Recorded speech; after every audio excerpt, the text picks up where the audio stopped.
You don't know me, and you don't know what I'm capable of. Badasses! Badasses! Badasses! Badasses! Everybody wants to know where I've been. Shut up, man! Ow. Hold on. You do this every week, Jonesy. You do know We're that it's on. It's on. Okay, calm down. Calm down. You need to Start it. You need to calm yourselves. Unrustle your jimmies. Unrustle your jimmies. Okay. Hello, YouTubers. This is the 34th episode of the Arc of Wrestling. Wait, are we starting now? Yes. Well, Yes. you should have said something. He It's just gave- right out of the blue. He just gave the countdown. I didn't hear no You're a countdown. deaf bastard. You know that? You're deaf. You are deaf. You didn't hear him go, oh, we're starting. No, I was looking at other tabs. I don't listen to y'all whenever I'm not supposed to. Idiot. I don't know. He's an idiot. Alright. Greg is coming home. All over the place. Yes. So I am your host again, Mike, and with me is Strike, I am here. Jonesy, Bathroom break. bite me, Joker. Where? Hi. It wasn't a legit question, and Hunter. If his internet stops acting up as it keeps telling me he keeps going on and off. Just Alright, kick 'em. let's kick him. Yes. Alright. Bye. Anyway, we start off this week with a surprise guest host. It's Cyndi Lauper. No. You can Yes. start off with it. No, they plugged her return tonight. Yeah, but she's not the guest host. She was the guest star, I'm sorry. Same thing. Anyway, first segment is Foley and Laurinaitis. Wait, why is Foley there? He is the interim general manager for both Raw and SmackDown this week. Oh, so he's the guest host. He's the guest GM. Same thing. Yes. No, it's not. Yes, it's- No. He fully comes out, promotes the 1,000th episode of Raw, says WWE is looking for the next general manager because Laurinaitis is fired. He claims they are allowing former GMs to come back on an interim basis. Of course, he is the host of Raw and SmackDown this week, and he books Daniel Bryan and Kane versus Sheamus and CM Punk in a tag match tonight. He also says Laurinaitis gives his farewell address as well. Laurinaitis comes out, still in a crutch, and has a sling on his arm and a neck brace. He asks everybody to keep it down, gets booed, and Foley tells the fans to keep it down. Laurinaitis says he will give his farewell address tonight, and he says before he leaves, he is announcing his final act as GM the night before was to make tonight's Raw's main event. It will be John Cena against himself, Big Show, and David Otunga in a 3-on-1 handicap match before limping off. Best match ever. Your thoughts on this promo? Best promo ever. Oh I yeah? feel it's sort of meh.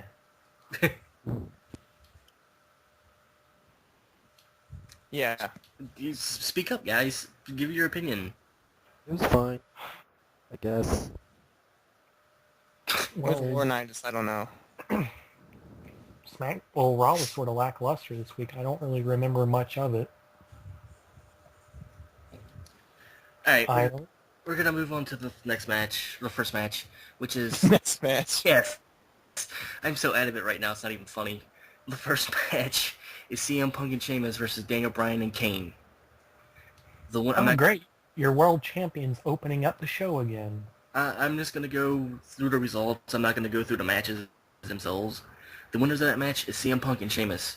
Keynote, No way. keynote though, AJ comes out in a Kane mask and the whole Kane getup.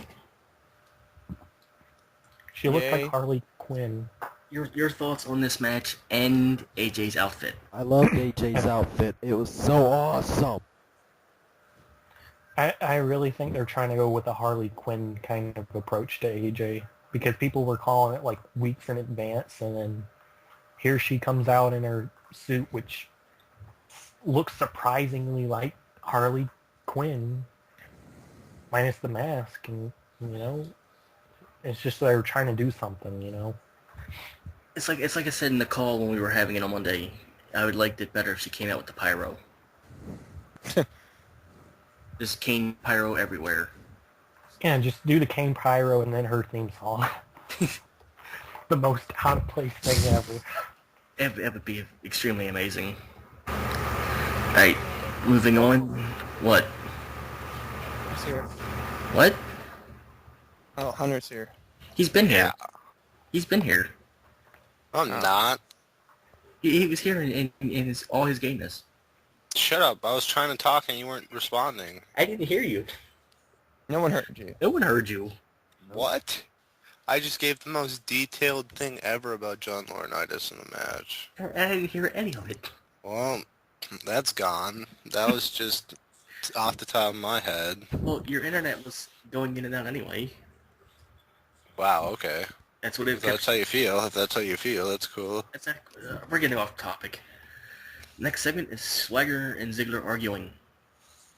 Ziggler says Swagger's riding his coattails. Ziggler says Vicky knows he is the real star. Vicky comes in and says she is tired of them bickering. It is time for them to make it time for I can't even talk now. It's time for her to make her choice on who deserves her attention the most.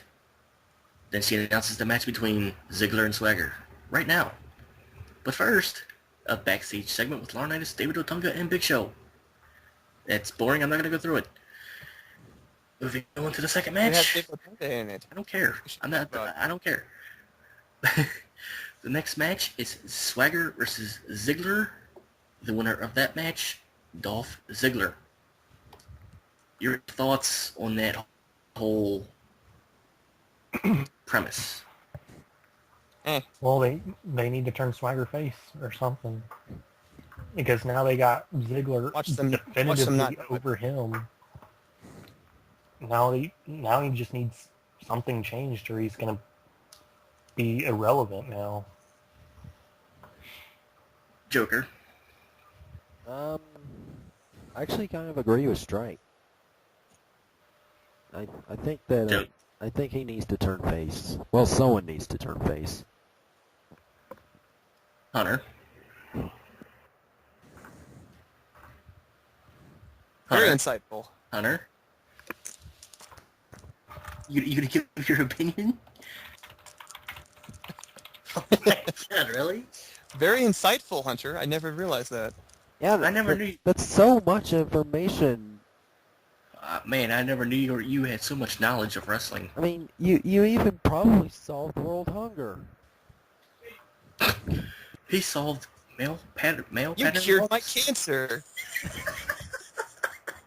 He's gonna come in and go, "Hey guys, did you hear what I said?" No, You guys are gay. you guys are gay. Anyway, after the match, Yo, after the Bob. Well, match, actually, I know Greg's opinion about... You don't want to hear my opinion either? I asked you for your opinion. No, you didn't. I said, "Hey Jonesy, go." You want me to go now, or what? Yes. No, next week. As much as I want to see Swagger go face, they're probably not going to turn him face. I don't know why. Insightful. Gut feeling. Insightful. And I know Greg's opinion about this, if What? you want me to say it. Go ahead. He wants Ziggler to turn face. He wants him to drop Vicky and turn face, which would basically mean, at this point, Swagger is assistless. Vicky's got nothing to do. And it really wouldn't look good to have her go back to Swagger. So, really, the only thing that they could do to fix both of these things is to turn Swagger face. Because Swagger could then feud with heel Ziggler, who still has Vicky. And then when Swagger starts showing he's capable by being competitive, that's when they could go do whatever, because he's looking incredible now. Here's the thing. Do you think the crowd would get behind Swagger face? Probably not. If he goes into that swaggy time thing, then yeah, I think they would. Do you think he would be extremely over? Or just, yay, he's face? You mean on the level of CM Punk and them? Yeah. No. No? given time, he might get close, but he's not going to be like CM Punk level. Well, But I mean, people liked Kurt Angle when he was sort of the goofy champion because he was goofy yet could still kick ass. yeah, That but was sort of his thing. that's Kurt Angle. It worked for Kurt Angle. Shave Jack Swagger and put him a couple feet lower, you basically have Kurt Angle. Yeah, sure. Alright, we're going to move on to the next segment, which is the return of Paul Heyman. And Yay. this is the segment where they find out if Brock Lesnar answers Triple H's challenge from No Way Out.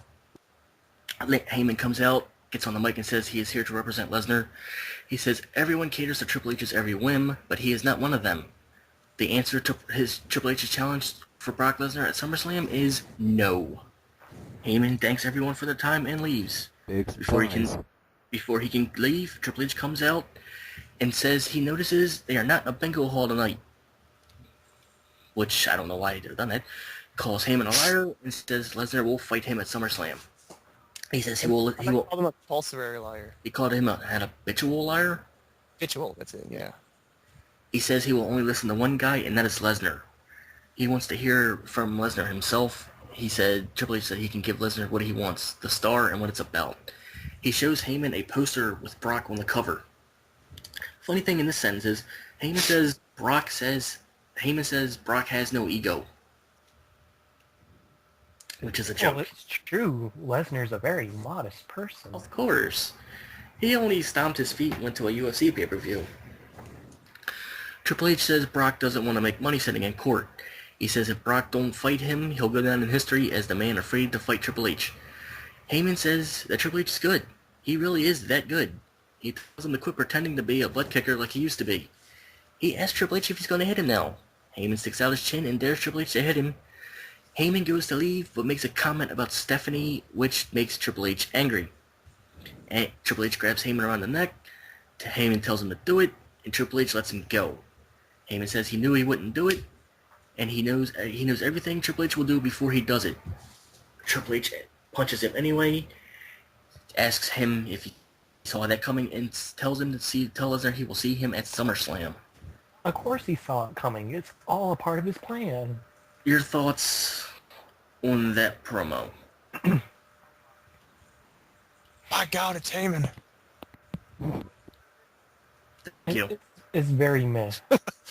Thank you. I mean, Heyman's good on the mic and he knows how to talk, but It's fun to listen to Heyman. the promo just was sort of, I guess, lackluster because we know what's going to happen. So it's basically just how long until Triple H accepts, because we went through this in March and April Yeah. because it was the exact same thing. How Yeah. long until he accepts? Yeah. Joker, your opinion? I thought it was pretty predictable. We kind of saw it. We pretty much saw it coming, that when Heyman was coming out, that he was going to say Lesnar said no. Mm. Here's the important question. Did you guys think Brock Lesnar was going to come out? No. No. Did you think he was going to show up via satellite, quote unquote? Wouldn't that still be an appearance or something? Technically, no. Well, wait. Because I know he only has a set amount of appearances, like 20 or something in his contract. He's got like 25. Oh. Well, I mean, they've used 6 already, right? Yeah. So they just want to sort of, I guess, make sure they don't put themselves into a hole where they can't use them, you know? Well, apparently, when I first found out that he got signed, they have the bargaining power to ask for more dates. So, but that's more towards WrestleMania. I don't know. We'll have to see where it goes. Lesnar's being advertised for the 1000th Raw anyway. Well, I just know that if Lesnar doesn't win, then there's really no point to him being signed. Oh, he lost to Cena. Oh, he lost to Triple H. Whoever he faces next is going to beat him too. I got Lesnar beating Triple H. I think that's going to happen. But anyway, let's move on to the next match, which is Alberto Del Rio versus Santino in a squash. Del Rio gets the win. So why is Santino still champion? I don't know. Good Because question. at this point, I'd sort of put the United States Championship at the bottom of the barrel in terms of what's important title-wise. Well, they And were that's- considering merging the mid card titles until Cody Rhodes lost it. I mean, even so, you got a joke character basically not defending it at all. Yeah. And instead he's in tuxedo matches with ring announcers. Yeah. It's pretty bad whenever you can consider the Divas Championship and the Tag Team Championship above the United States Championship. Mm-hmm. What are your thoughts on it, Jonesy?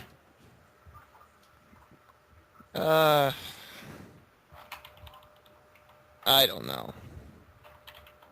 Very insightful. You are the greatest commentator in the world. Well, what is there to say? He beat him. He beat a joke character. They're trying to get him back over again. I was talking about in regards to what Strike was saying about the title being at the bottom. Oh, sorry, I'm not really paying attention, am I? We are a professional podcast, sir. Are we now? Yes. Keep up. Well, I'll agree with Strike on that one. It does seem like they're trying to kill the United States Championship. Since he's not defended it in what? When was the last time he defended it? It was Extreme a pre-show match, wasn't it? against the Miz. Extreme Rules. Hunter. Which was when? That was back in April. I want to get Hunter's opinion on this. Thank you. Very insightful. Hunter's the great. Oh my God, Greg is here. Hunter should be the host. Yeah, that was that mic wrestling you heard like 10 seconds ago. Hunter should be the host of the show next week. He would do a great job. It would be nothing but complete silence. Welcome everybody to the Arc of Wrestling. Hey, whoa, Fuck off, bitch. whoa. We are recording right now. And Mike is the host for this week. I am your host, Greg. No, you're not. You're not You are starting. not the host. He just got kicked. Sorry. I So what's greatly next? appreciate that. Well, we're recording, Greg. Don't be a Okay. don't be a Go douche. next. Go next. Go next. I'm allowing you. Go. Okay. The next segment is the in-ring segment between Cyndi Lauper, Wendy Richter, Layla, Heath Slater, and Roddy Piper. Yes, I snored throughout the entire promo. That was the worst promo of the year. Can I just put some opinion? This was absolutely one of the worst Raws I've seen. And probably this year alone, this is one of the worst Raws. And from last year, it's in that category of being one of the worst Raws. Greg Okay, wants get to bone Cyndi Lauper. And she's 58. First of all, Cyndi Lauper was hot during her time. I agree. Okay? You probably weren't even looking at her face. Hold on. Well, of course, she probably had Botox surgery and all that on her face. Really? I But- couldn't tell. No one knew who She's Wendy... 58 with pink highlights. Well, she's still living in the 80s. That's for sure. I just want to point out, why is Heath Slater being involved in the second half of Raw? Well, there was this idea that Or was being going on around TV the at dirt all. in the dirt sheets, which I guess it got canceled, but they were planning on having a Raw main eventer fight and squash Heath Slater every week leading up to the 1000th Raw. And that's what we had Vader for. They should do that. That's great. Well, the That's idea fun. was scrapped, so It's at least according to the dirt sheet. So compelling. what you're saying is Heath Slater is going to be on every episode of Monday Night Raw until the 1000th episode. This was according to the dirt sheets, and an idea that was reported as scrapped. Just making sure that I heard. I just want to point out, the report for Raw, the guy who wrote it even said it was the worst Raw segment this year. Oh, That most was definitely. it was painful to watch. They started getting emotional, and I couldn't understand why they were getting emotional. Probably because they mentioned Captain Lou. Yeah, that's And- pretty much and- the only reason. But then they also mentioned a guy named Dave, and I didn't know who Dave was. Eve? Would that be Captain Lou? No. Captain Lou his name is Lewis. Oh. They mentioned someone by the name of Dave, and I didn't know who that guy was. And I kept on thinking, like, was there anybody in the 80s who had any connection to both Cyndi Lauper and Roddy Piper? And it didn't make sense. And they started getting emotional over the guy. It's a Russo swerve. Cyndi Lauper was once a man called Dave. Yeah. The only good part was Slater getting hit over the head with the record. I want That's to probably give the you only- this record, which means a lot to me, and I want you to put it to good use. And then she slams it over his head. I'm the one man Gla- band. Oh my god. Glass side down, which he got cut open from. Good. I hate these Slater with a passion. Anyway, the next match is Primo and Epico versus the Primetime Players. It Pe- felt solid, I guess. People on several wrestling forums are saying it's what a tag team match was supposed to be.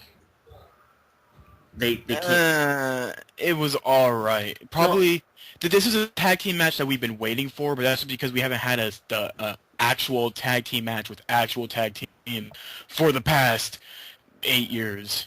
No, I'm talking about like No, we didn't have themes and that. all that. We did have that DX run.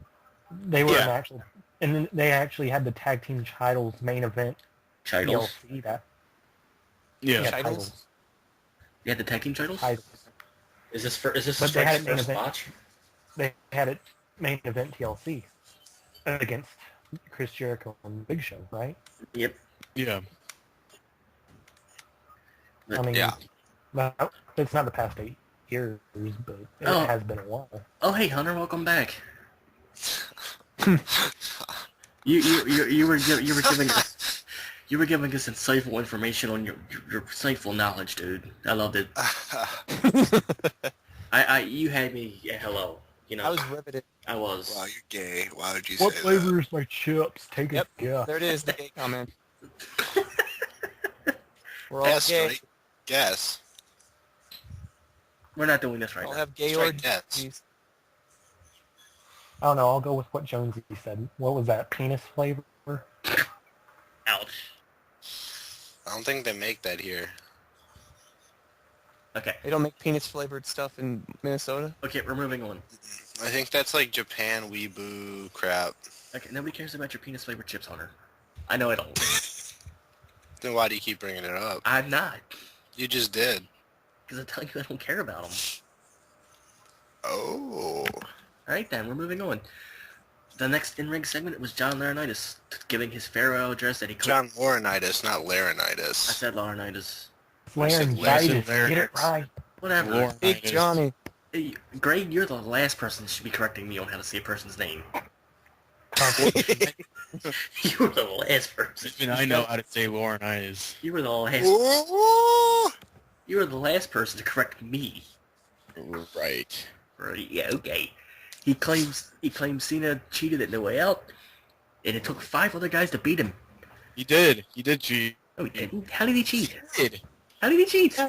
He had 5 other guys, come out to stop Big Show, and they failed at it. And then Bros Clay had to stand out there with a fucking steel chair as John Cena escaped from over the ring. And Laurinaitis, Dude, I had no idea steel cage matches had disqualification rules. They've always had Me rules. too. Steel cage matches never had DQ rules. That's the point. How can you cheat if there's no DQ? There were times where people threw in steel chairs over the top of the cage. They've done it before. That's Yeah. not cheating. That's That's with rules. Well, they don't really have to say it because, how can you get a steel chair in there? So it's kind of like there. But if a steel chair gets into there, they can't really do anything about it. The only way a steel cage match can end without a winner is if it ends in a no contest. Yeah. That's the only way a steel cage match can end without a winner. But there are not DQ rules in there. Anyway, he recalls McMahon McMahon firing him the night before. He also says he's not the loser, the Big Show's not the loser, but all the fans are the losers. He says the next time we will see him is in the WWE Hall of Fame. You're a loser. You're a loser. You're a loser. Thank you for that insightful commentary. We're all losers. He says Cena's going to get the biggest beatdown of his life. Out comes Otunga, Big Show, and they head to commercial. Yay. Big Show rambles. Yay, Otunga. Yay. Come back from commercial. Big Show comes out, talks about his contract, says he sees no real reason to compete, and he tells Johnny and Otunga that they are on their own tonight. Big Show leaves the ring. It is now a 2-on-1 handicap match. Throughout the match, it's all Otunga, tags in Laurinaitis, who reveals that he's not really hurt. Laurinaitis goes to attack back in Otunga, but Otunga leaves the apron. Cena hits all of his moves on Laurinaitis and hits 3 attitude adjustments before giving him the STF. Laurinaitis taps out. Your winner, Cena. No way. Your thoughts? Worst main event. Thank you. Wait, so Terrible. you finished with the main event? I'm finished with Raw, yes. Okay. Your thoughts on the main event? This was a really shitty Raw, and that was a shitty main event.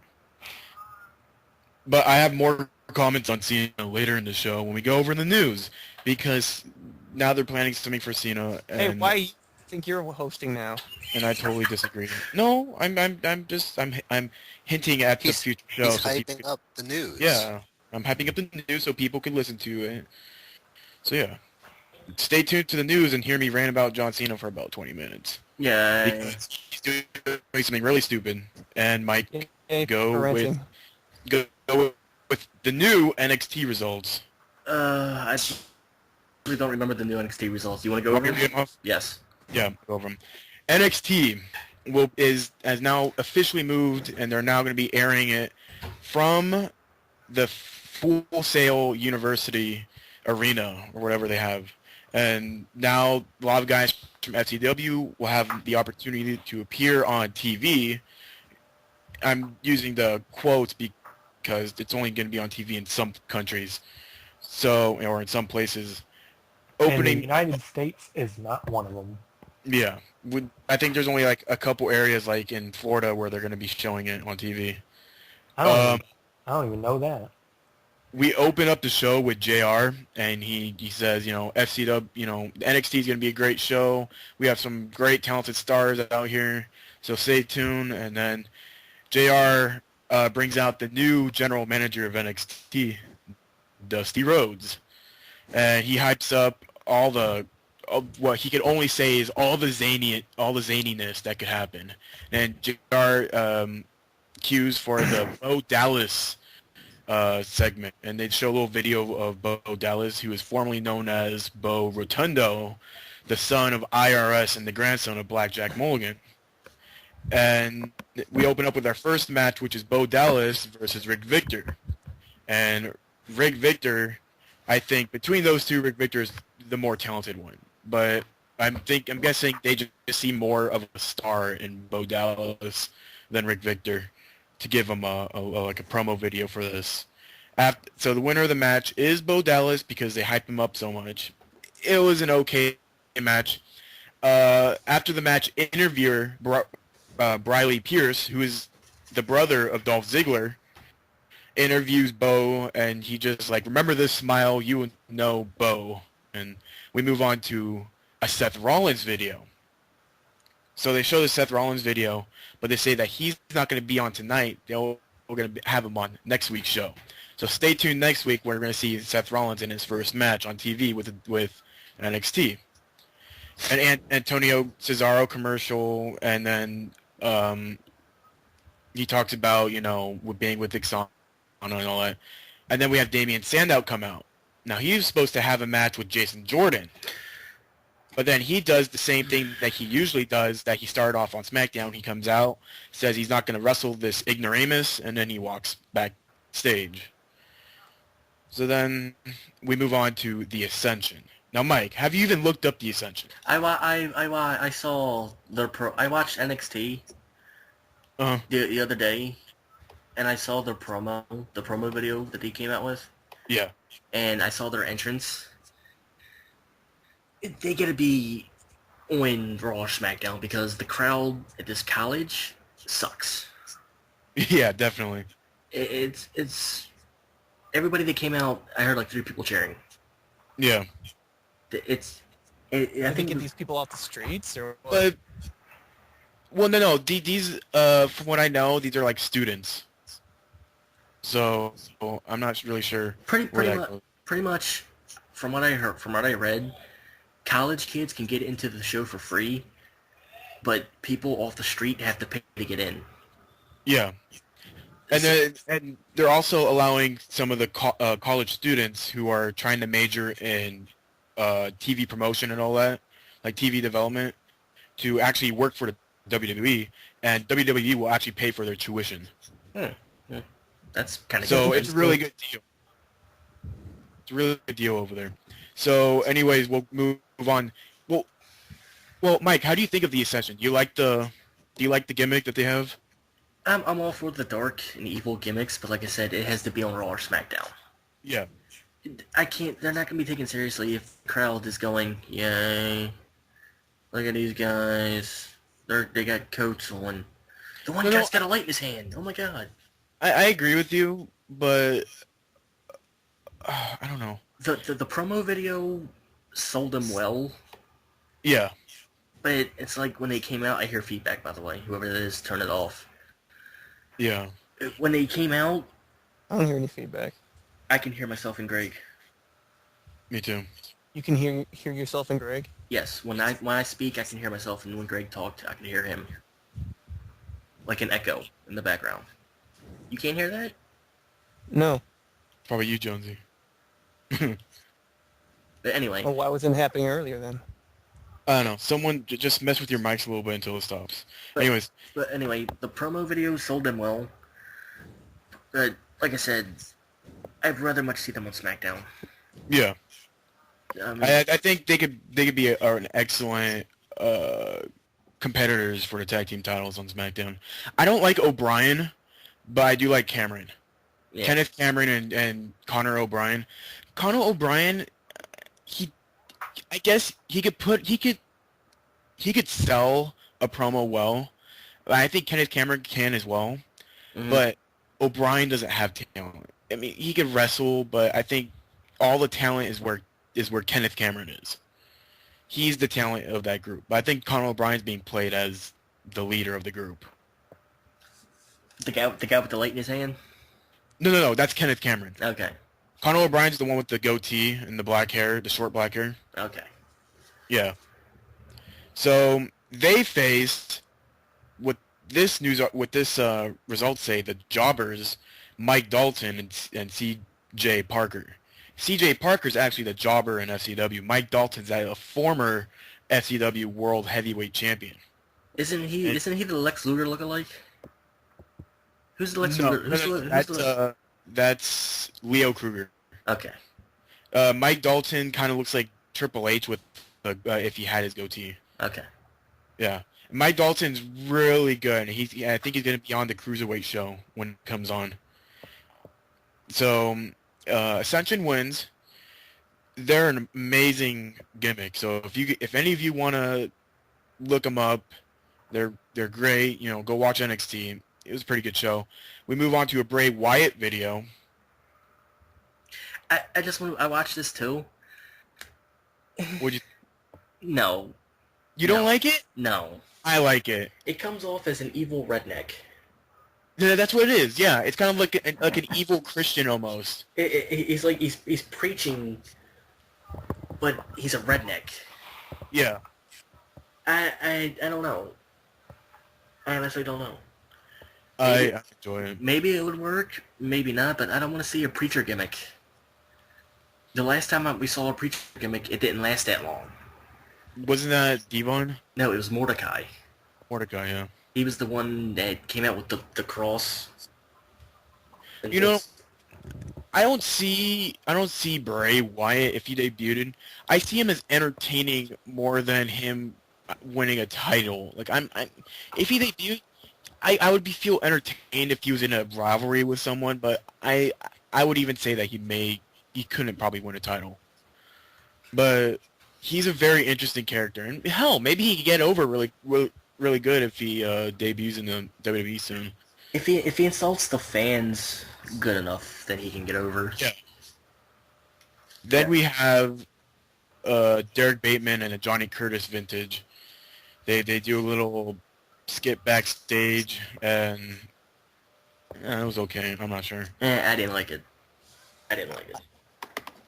I like Derek Bateman and Johnny Curtis. Johnny Curtis is supposed to be playing this really psychotic, like mentally, like arranged person who's just really fucking crazy. And Derek Bateman's like the John Cena of NXT. No, so he wins every match. He's like the top guy on NXT. Oh God. Yeah. Shouldn't that be going to Tyson Kidd since he's main eventing all the time? You would think that, but most the heavy duty rivalries are pretty much between Derek Bateman and Johnny Curtis. Well, I read on one wrestling site that they were saying Johnny Curtis is the Fonz of NXT from Happy Days. Curtis? No, not really. He gives off like It's more psychotic than cool. well, okay, a psychotic Fonz. Yeah, more like a psychotic Fonz, I could say. He's got the leather jacket and he's all cool. Yeah, but he doesn't really play off the leather jacket. He kind of like ignores it most of the time. Yeah. It's just there because, that's what he wears. But Tyson Kidd versus Michael McGillicuddy, holy shit. I didn't watch this. It froze like halfway through the video when I was watching it. What a match. And if none of you have been keeping up with the Tyson Kidd Michael McGillicuddy matches, they outdo themselves every single match. And this is the first main event for FCW, and it's absolutely perfect. If you want to see a great match between two great competitors, you go watch Tyson Kidd and Michael McGillicuddy on NXT. Great match. And these two, it's kind of sad that we're probably never going to see these guys hold a title, except probably Tyson Kidd if they decide to put him in the top of the cruiserweight show. But I think Michael McGillicuddy's just going to get lost in the mix. But via submission, Tyson Kidd wins, and that was the end of NXT. I would give that maybe a 4, just because of the squash matches. I mean, they are introducing, and this is an hour show, and they're trying to throw in new guys from FCW, but still kind of make it like it's NXT. But it's different now. It's not like the old NXT where they would do dance contests and obstacle courses and who's the best kisser. This is fighting. That's all it is. Fighting and promos. It's like a regular Raw, but this time, I'm not even sure if they're going to be doing it's just going to be like a brand new brand for new guys. It's like I said before when I found out that they were doing this. It's FCW on TV. Yeah. But it's FCW. And jobbers. Okay, and jobbers. It's NXT and the guys that are on Superstars on a bigger stage than they would be on FCW itself. Yeah. So that's basically it's all NXT is now. And I think we could expect NXT to have a main championship. We'll see. It probably won't get on pay-per-view or anything. No, it won't get on pay-per-view, but it would allow the guys to probably, maybe they could do a thing where if you win, like FCW, if you win the NXT championship, you'll get your opportunity to have a match on SmackDown. And if you win your match on SmackDown, you'll get drafted. So pretty much what TNA was doing with Explosion, where if you won the Explosion title, you got on Impact. Yeah. Hopefully, I think it'll just work so much better because you have a bigger roster for NXT now, and you got a lot of guys debuting. I say maybe even push it up to an hour and a half, just because they have so many. They have so many new guys to debut, and for them to show everybody, it's gonna take forever. Mm-hmm. Yeah. So. All right, we're gonna move on to the last WWE show of the week. everybody's favorite show, SmackDown. which was actually somewhat decent, at least compared to Raw. All right, you go over it since you were like the only one who watched it. Well, I'm gonna need like a results page or Wait, something. SmackDown? Yes. I watched SmackDown. Well, I want Strike to tell me because. Yeah, okay. I'll give my opinion when Strike goes down the list. There you go, Strike. All right.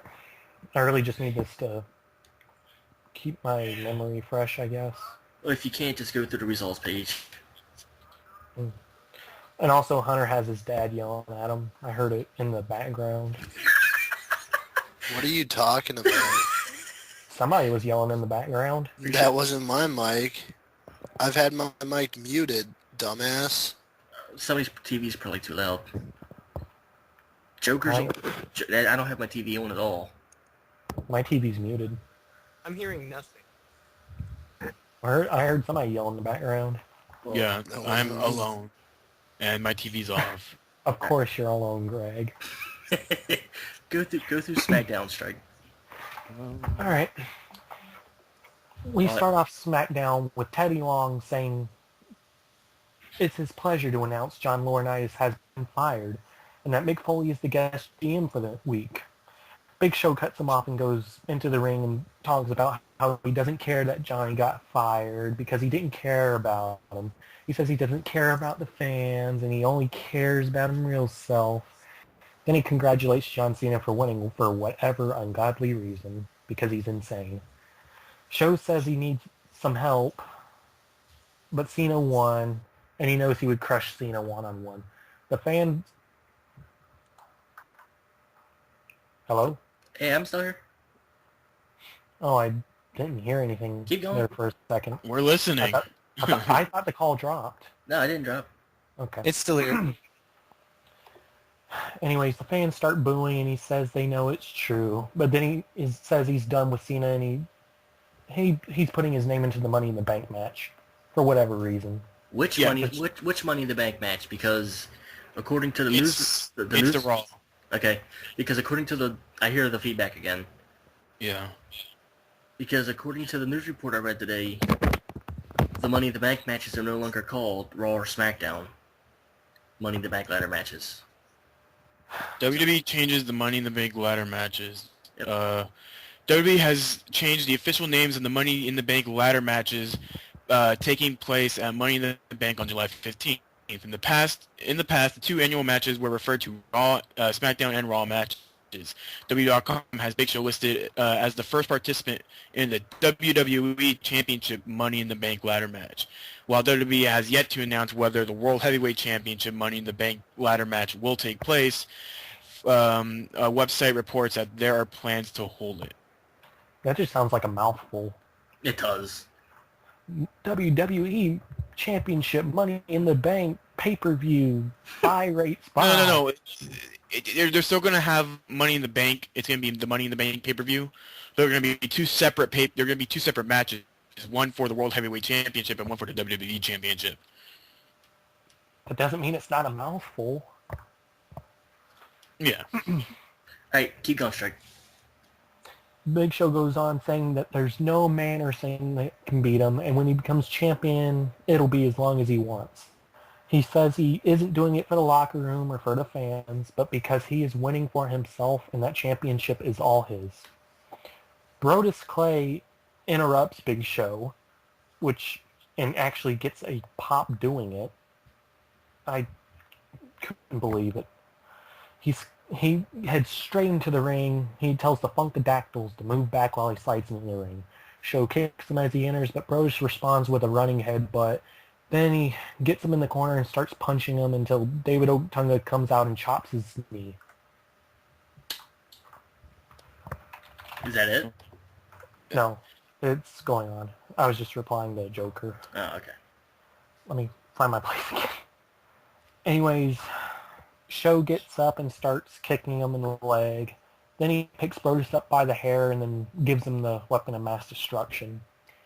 And then the best part of the segment comes out. Otunga gets above Brodus Clay, talks about how he's fallen and he can't get up.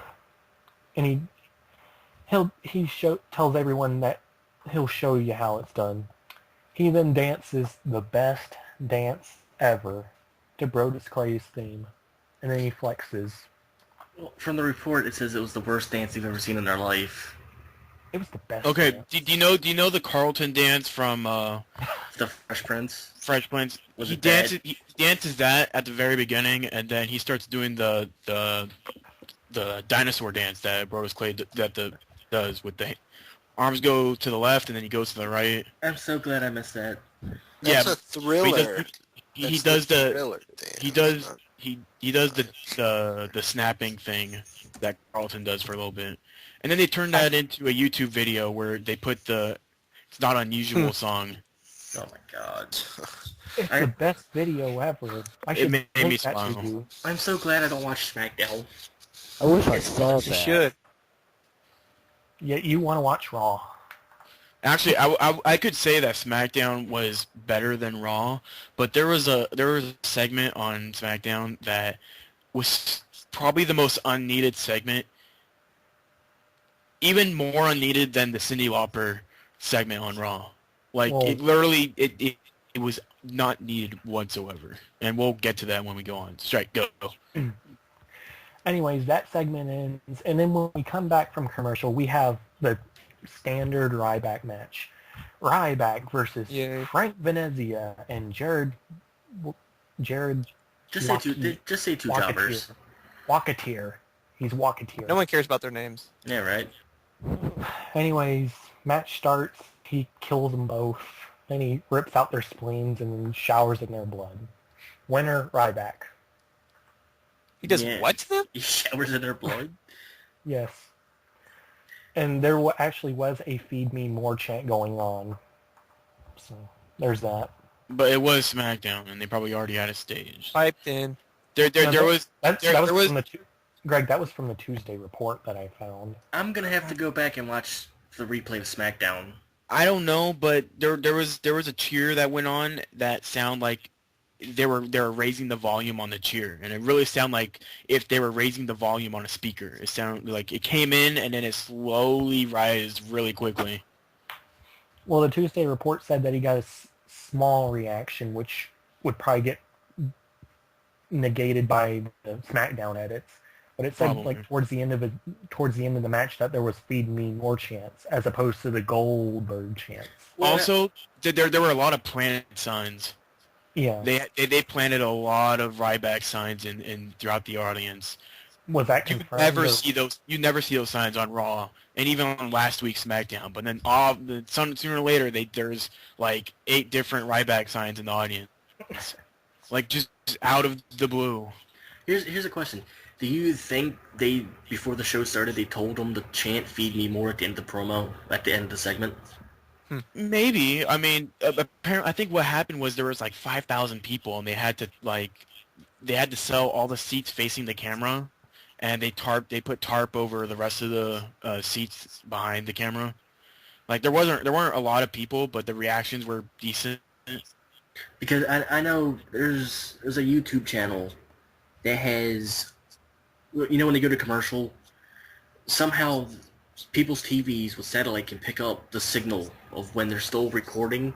Are you talking about things they don't want you to Yeah, see? that one. Yeah, that. And I watched one where Tony Chimmel was telling the audience to be excited during a certain segment. Oh, I mean, I wouldn't be surprised if they do it to a lot of they do it during TV shows. I mean, they usually have a light that pops on and it says applaud, and people will have to start applauding during the show. Those for live audiences, and I wouldn't be surprised if WWE even tried doing that once in a while to get a reaction that they know they can't get with a certain superstar.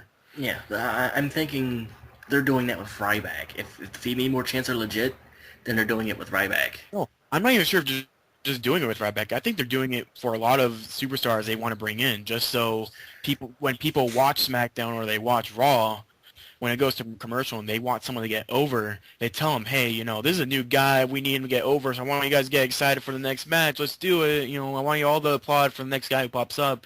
And then the person comes out and they all cheer for him. And I wouldn't be surprised if they've done it a couple times to get someone over. Well, here's another question. Do you think they would do it to not get people over, like Tensai? to like tell him not to cheer? Yeah. Well, tell him not No. to say Albert. Yeah, because I read a house show report, and apparently Tensai got the 5th biggest heat of the night. The So- 5th biggest? Yeah, the 5th biggest. He was number 5 on the list of the guys who got biggest heat at the show. Well, if you think about it, maybe if it's that low, think about the other guys who were probably on that list. They probably got a little bit of heat, but not that much. But He probably got a couple boos, but not enough boos, but more boos than other people got, so they put him up on 5th. yeah, So you have to really, you got to think like, how much heat does this guy actually get in an arena? Does he get a good amount of heat like Dolph Ziggler, or does he get like, a couple boos like Heath Slater? Like you got to compare it that way. yeah, true. Well, we'll see. I feel bad for Tensai though because I like him. I like his Japanese gimmick. His Jap, I don't really like it. It could work. I'll get to it in the rant segment. They're playing it. They're playing it as he kills Japanese, like he dominates the Japanese world. And really, there's only one other Japanese wrestler there's two now, Sakamoto and Yoshitatsu. I want to, before we move on to the rest of SmackDown, if I linked you guys to his New Japan stuff, would you watch it? I've seen his New Japan I'm stuff. talking about all of you guys. It depends on how I long might. the matches are. The 10, 15 minutes at the most. Yeah. It's mostly tag team matches. Oh, no, that's not good at all. I don't want to see that. Alright, if I find his singles matches from New Japan, Ew, tag team matches. his tag team work is actually pretty good. But But yet you have somebody to fall back on with that. In fact, you have 3 people to fall back on, and so it's... well, if I can find some of his singles work in New Japan, would you guys watch it? I guess so. Sure. As Okay. long as it isn't like garbage matches or anything. No, I'll try to find some of the best matches he's been in. Okay. All right, keep going. Anyways, we have the next segment. Yoshitatsu talking to Mick Foley in the back about Mr. Sacco when Vicky Guerrero walks over and excuses herself. She asks Yoshi if he has some sushi to eat. Then he says she is an ugly woman and walks away. An ugly witch, ugly old witch. And then Mick Foley's like, oh, in his country, ugly old witch means something else. And then, yeah. Anyways, Vicky tries to go after him, but Foley holds her back. And he says it's a good thing in Japanese culture. Yeah.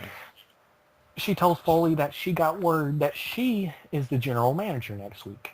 And she might let him be her assistant. Foley says that is cool, and she says he is supposed to be upset, but Foley says he'd be on SmackDown 2 weeks in a row. He tells her he has an idea for an assistant and brings in the Great Khali. Then he spins her around and dances with her. Yay. Yeah, great Coley. Because It was everybody it was a more watchable promo than some of the other promos that happened on Raw. Yeah, at least you got the Great Khali music going on. Yeah, at least they got Great Khali and Yoshitatsu to actually do something. Yeah, you can't deny that the Great Khali music isn't contagious, because because there's a bunch of people that face Khali and they end up dancing during his intro. Is it the dancing? He's got the dancing theme again. He's Yeah, always had. No, when he came back, when he came back, he had the heel theme. Oh, did he? Yeah, Yeah, he has it back. when he came back, he had his first theme. I don't remember that. Yeah, I it was like I know One he week. used Jinder Mahal's theme for that little bit. They were together, but I'm talking about when he came back from when he was gone. Yeah, he used it for like a week, I think. When it was like a surprise return, and he had the heel theme. But keep going. Anyways, our next match is Alberto Del Rio versus. Basically, I'll tell you how this match goes because it was your average match. Del Rio does his usual work on the left arm of the person over and over and over again until you can get them in the arm breaker. The match goes on, so forth. Alberto gets a kick in the head, and then he gets whipped into the corner. Then Christian backdrops him and stuff like that. Then it gets to the end. Del Rio applies the arm breaker on the wrong arm. The arm that wasn't worked on. Yes. He worked the left arm the entire match, and then when he went to put in the arm bar, he stood on the left arm, the arm he was working over, for a good couple of seconds, and then awkwardly transitioned over to the right arm and put in the hold. And of course, Christian tapped out. Logic. Can I WWE logic. can I say something really quickly? No. One day you have Santino, our United States champion, get taken out by Alberto Del Rio, and then next we have Christian, our Intercontinental champion, get taken out by Del Rio. I mean, really. Because they're trying to pull him up back into the main event. They can't. Obviously, Del Rio has just this bad luck to where if he steps close to the World Championship, something happens where he gets fucked up and he can't compete for it, or he has to drop it. It's stupid. Vince has to let go of the fact that even though he looks like a movie star and they could probably promote him really well, the fact that this dude is accident prone, he shouldn't be in the main event. He should be with the U.S. title or the Intercontinental title just so he get used to who he's working with and not just be thrown immediately into the World Heavyweight Championship. And so when he holds it and gets injured, we don't have to go through another fucking couple months and then have him bring him back and then do the same fucking thing over again. It's stupid. Well, before fair, they sort of... Well, you're trying to put logic into creative. That doesn't work well. And when he debuted, it was basically a feud with Ray, and then he went straight to the main event, challenging Edge for the title.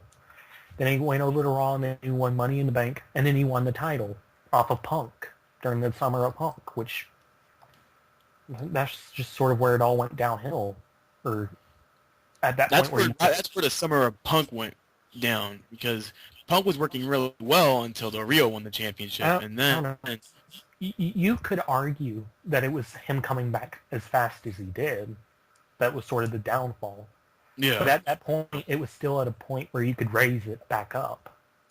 But to have Del Rio randomly win it off of Punk, I don't know.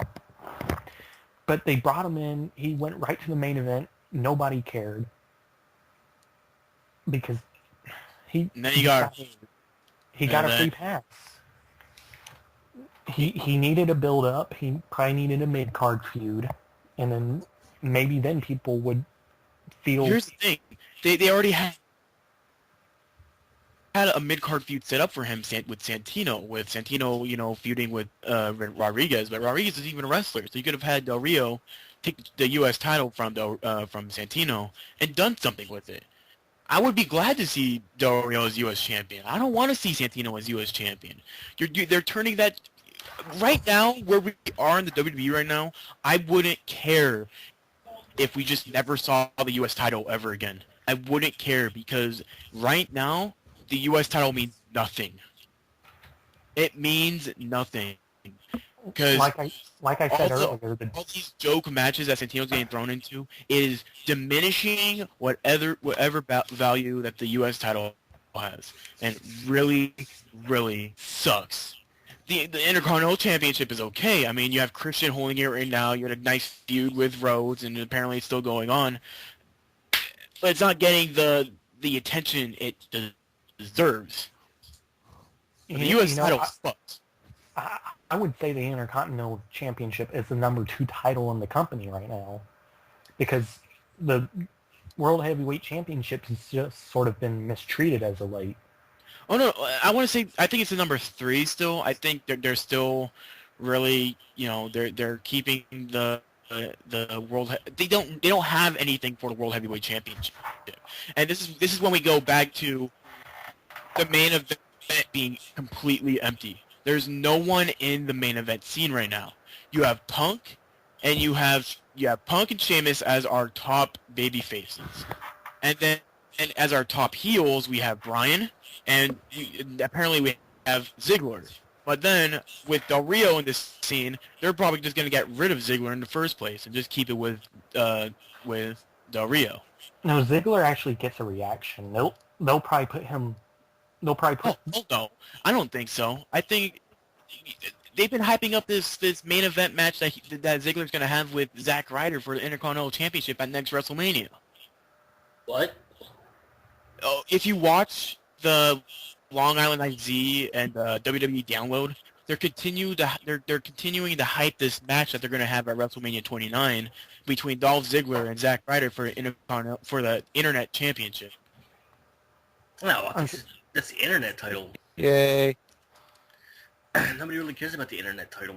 And I really wouldn't put much. Totally take away from Ziggler ever even holding the World Heavyweight Championship if they're already trying to plan a match with Ryder. I wouldn't exactly put the Long Island IZ as a relevant leak source or whatever, because that's. But I can still see them going at WrestleMania. No, and then they're hyping it on WWE Download, the show that Ziggler hosts. I don't know. It's stupid because WWE has control over what they say, and they're continuing to tell them, hype up this match that you guys are going to have at WrestleMania. We're probably going to do it, and continue to talk about it. I don't want to be surprised if they've been planning it. They said they wanted to hype up a match a year in advance. This could be the match that they wanted to hype up for an entire year.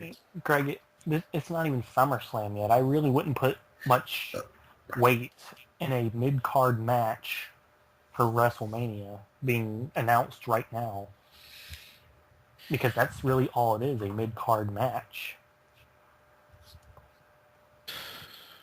We're getting off topic here. Let's continue on with SmackDown.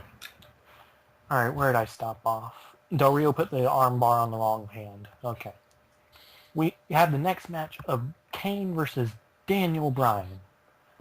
Before things even get started, we're told that AJ is the special guest timekeeper. Then she kicks the bell. She kicked the bell? No, she rings the bell. No, she kicks it. Why would she kick it? Because she's a very angry person. I don't remember kicking it. I don't remember kicking.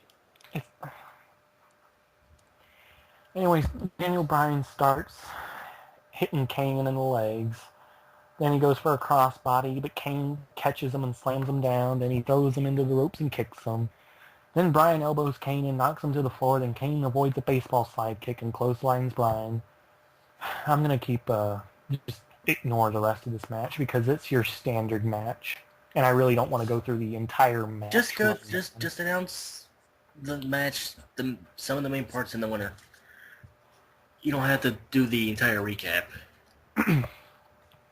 All right. Well, anyways, Bryan eventually gets Kane into the label lock, and Yep, AJ the yes decides- lock. It says label lock. Stop correcting me. It's the yes lock. It's the label lock. If I get yelled at for calling Daniel Bryan Bryan Danielson, you have to call it the yes lock. Fuck you. Except they're two entirely different things. The yes lock is actually the label lock. He just called They're calling it the yes lock. Like they're calling Bryan Danielson Daniel Bryan. Like they're calling Tyler Black Seth Rollins. So fuck you. Anyways, AJ decides to ring the bell when Kane's in the label lock before he taps. Daniel Bryan thinks, oh, I've won, and then he starts celebrating. Anyways, the match gets restarted because Kane tap out. The bell rings again. Then Kane avoids a dropkick and chokeslams Daniel Bryan for the win. At this point, the ring bell is actually rung for the right reason. Then AJ gets into the ring and she smiles and then she skips away and as Kane just gets up and stares at her. Mick Foley comes out in the next segment and thanks Wait, before you move on. You want to know where the storyline is going? AJ It's gets gonna be pregnant with Kane's baby. Lightness. no. I personally think that AJ is distracting Kane in order to keep Punk as champion, and I think it's all going to come down to Money in the Bank, and I think that Daniel Bryan is not going to be in the main event at Money in the Bank. It's going to be Kane versus Punk. Well, I'll tell you how this feud is going because this is the obvious right answer, and this is just the way it's going to go. Punk versus Daniel Bryan in an AJ's medication on a pole match. Punk wins, but then a swerve. He doesn't give AJ the medicine because he digs crazy chicks. But then he's crushed when AJ tells him she's pregnant with Kane's baby. What? That did not happen. If they do the AJ pregnant angle, I will seriously quit the podcast and quit wrestling, and I'll never watch it again. And I am officially dead serious about that. If they even connect AJ to Kane and do a serious relationship angle with them, and just forget about Punk, forget about Bryan, I'm quitting. And you heard it here, and I am dead fucking You serious. are not going to quit. I am gonna quit. Greg, let's be not- honest. AJ's not going to be able to have a child. You see how small she is? She has no hips. She's Oh, not she going has to be able to hips. have a baby. Okay, continue. Craig's like, oh, she has hips. Ugh. Oh, she has hips, all right. Okay, continue. Can I continue? Okay. Anyways, Mick Foley comes out and thanks the fans for the response, at which point he's told by somebody next to the ring that he needs to redo the segment. This was in a Tuesday report, so that's obviously not shown. Anyways, he comes out again and thanks the fans again for their response. He then thanks John Laurinaitis for being so lame that he got fired. And it says he got a cheap pop for Baltimore. Then Heath Slater comes out and says he is protesting. Slater says Cyndi Lauper and Roddy Piper embarrassed him. But Foley says Lauper is a good competitor, so he shouldn't feel bad. Foley tells Slater his opponent is someone to pay attention to, and who does he introduce? Zack Ryder. And says Slater may get embarrassed this time. They didn't even need to pipe in a reaction. The audience was so Sheamus, Dolph, Kane, Bryan, none of them got a reaction like Zack Ryder did. Well, they were in Biggest Long Island. weren't they? reaction. Biggest reaction. You know, of the night. it's weird. Like, since WrestleMania, Ryder hasn't been getting requested at all, really. And then it's like all of a sudden the fans remembered him. Well, weren't they in Long Island? I don't know. They were It in says- Long Island. So, yeah. Nobody cares about Long Island. Of course, Yeah, it's weird right. if they were in Long Island. Anyways, Heath Slater versus Zack Ryder. He hits the flying forearm. He hits the flapjack. Then Zack Ryder hits a Rough Rider a little bit in the match. And the match is over. Zack Ryder wins. Foley comes out and starts to fist bump with him. Woo, woo, woo. And then Foley is shown backstage with Zack when Damian Sandow cuts them off and says they are both leading to the demise of the WWE. Foley They're says all something about his... ignoramuses. Yes. Foley says something about his suit, and Zack calls Foley a legend. Then Sandow says, "You're welcome," and leaves. And Greg, I think you were talking about the Sandow not having anyone to feud with at Yeah. one point.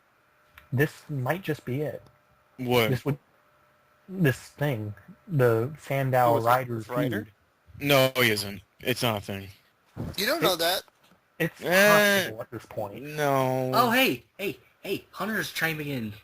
Hunter, Hey, what's you your shut up, Mike? You Hunter, what's your can't opinion? have Let Greg keep going. you can't have one segment and with Sandow calling both Foley and Ryder ignoramus. He's been calling everybody an ignoramus, and you just after like a 2-minute segment, you can't really call it that. It's gonna it's possibly the launch of a new rivalry. I mean, maybe I'm wrong, but to me, it looks like it's not going to happen. Well, to be fair, this is pretty much his only thing that could be considered an actual argument, because all of his things have been one-sided, like you said.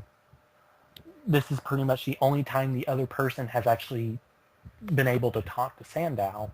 So this is obviously an improvement.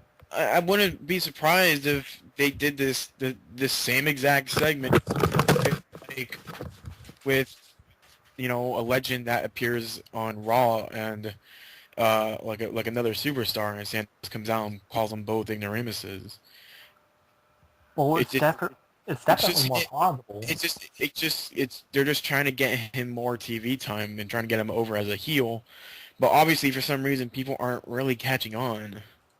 I mean, some people are. Some people, you know, are give him heat because he deserves some heat because Sandow's a good wrestler.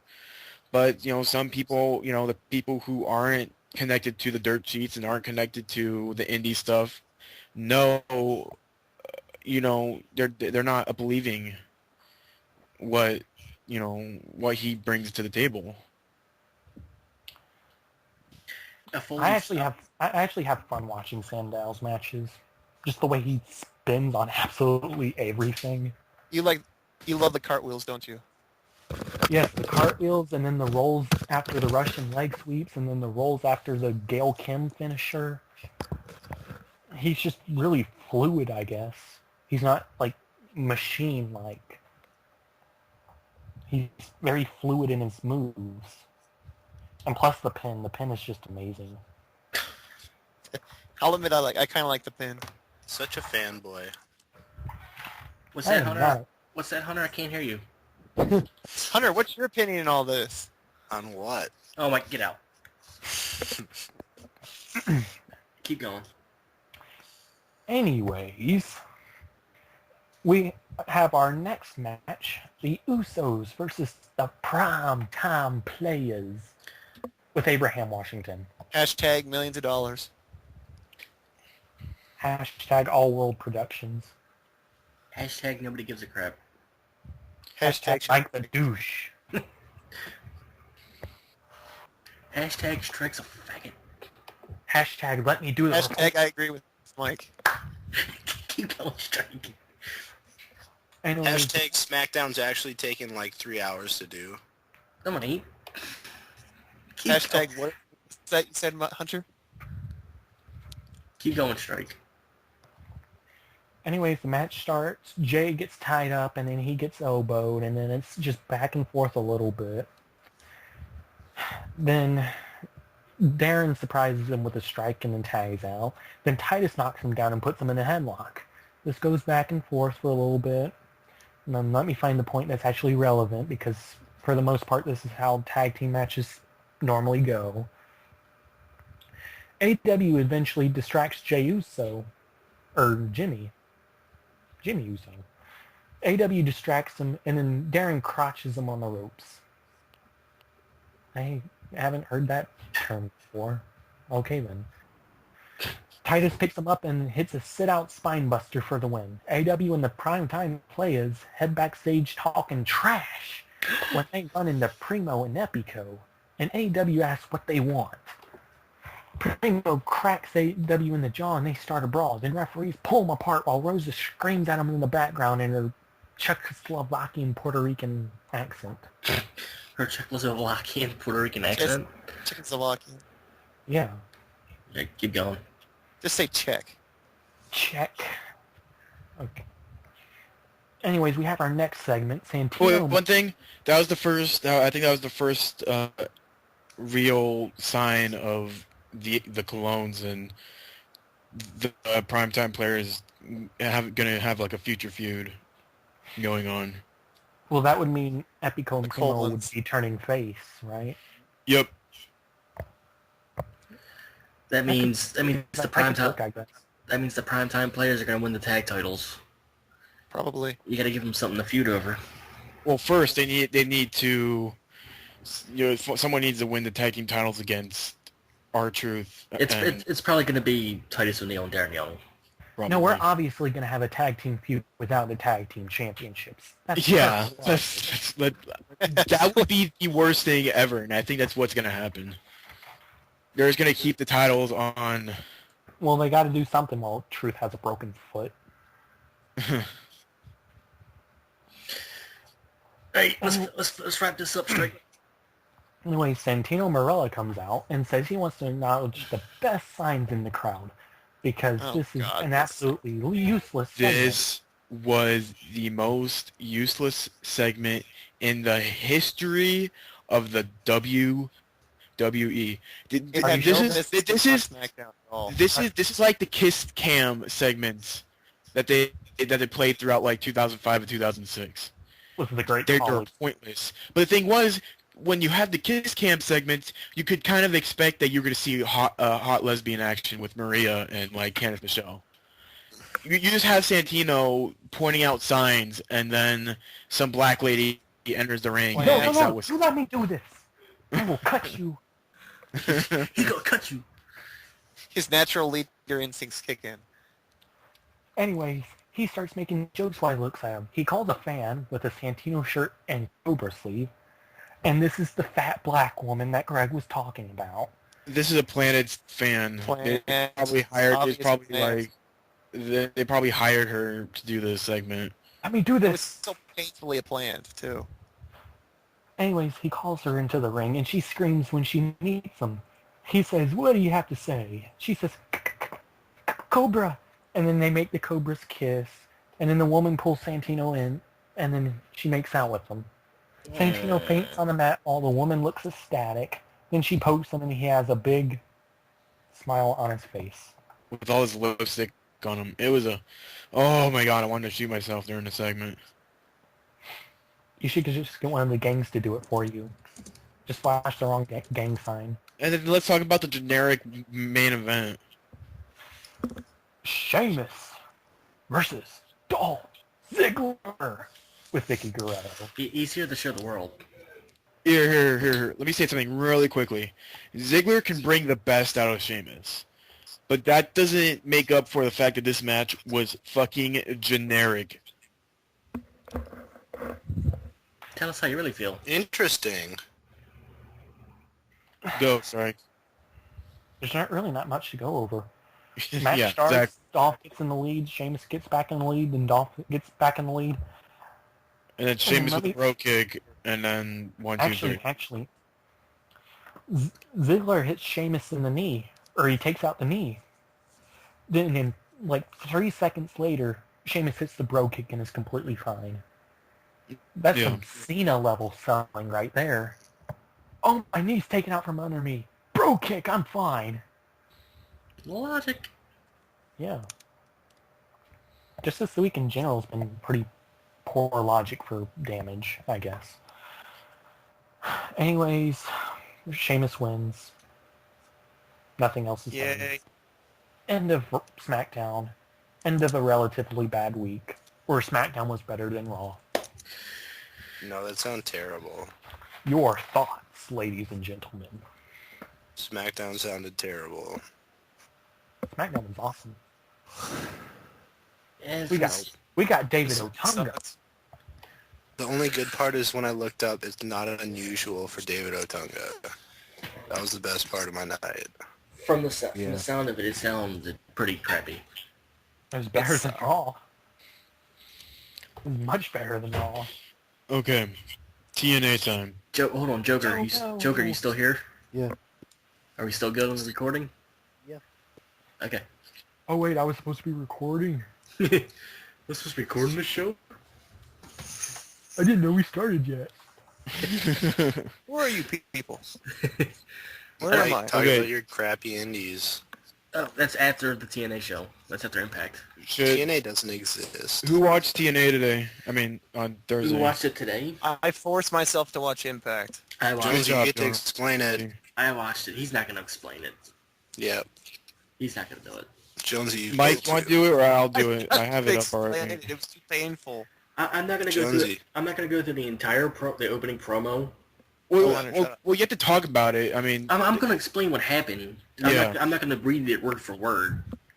no, it's Thank you. fine.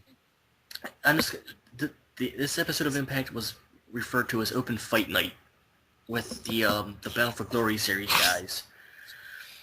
The opening segment was Austin Aries making the choice from last week regarding the X Division title.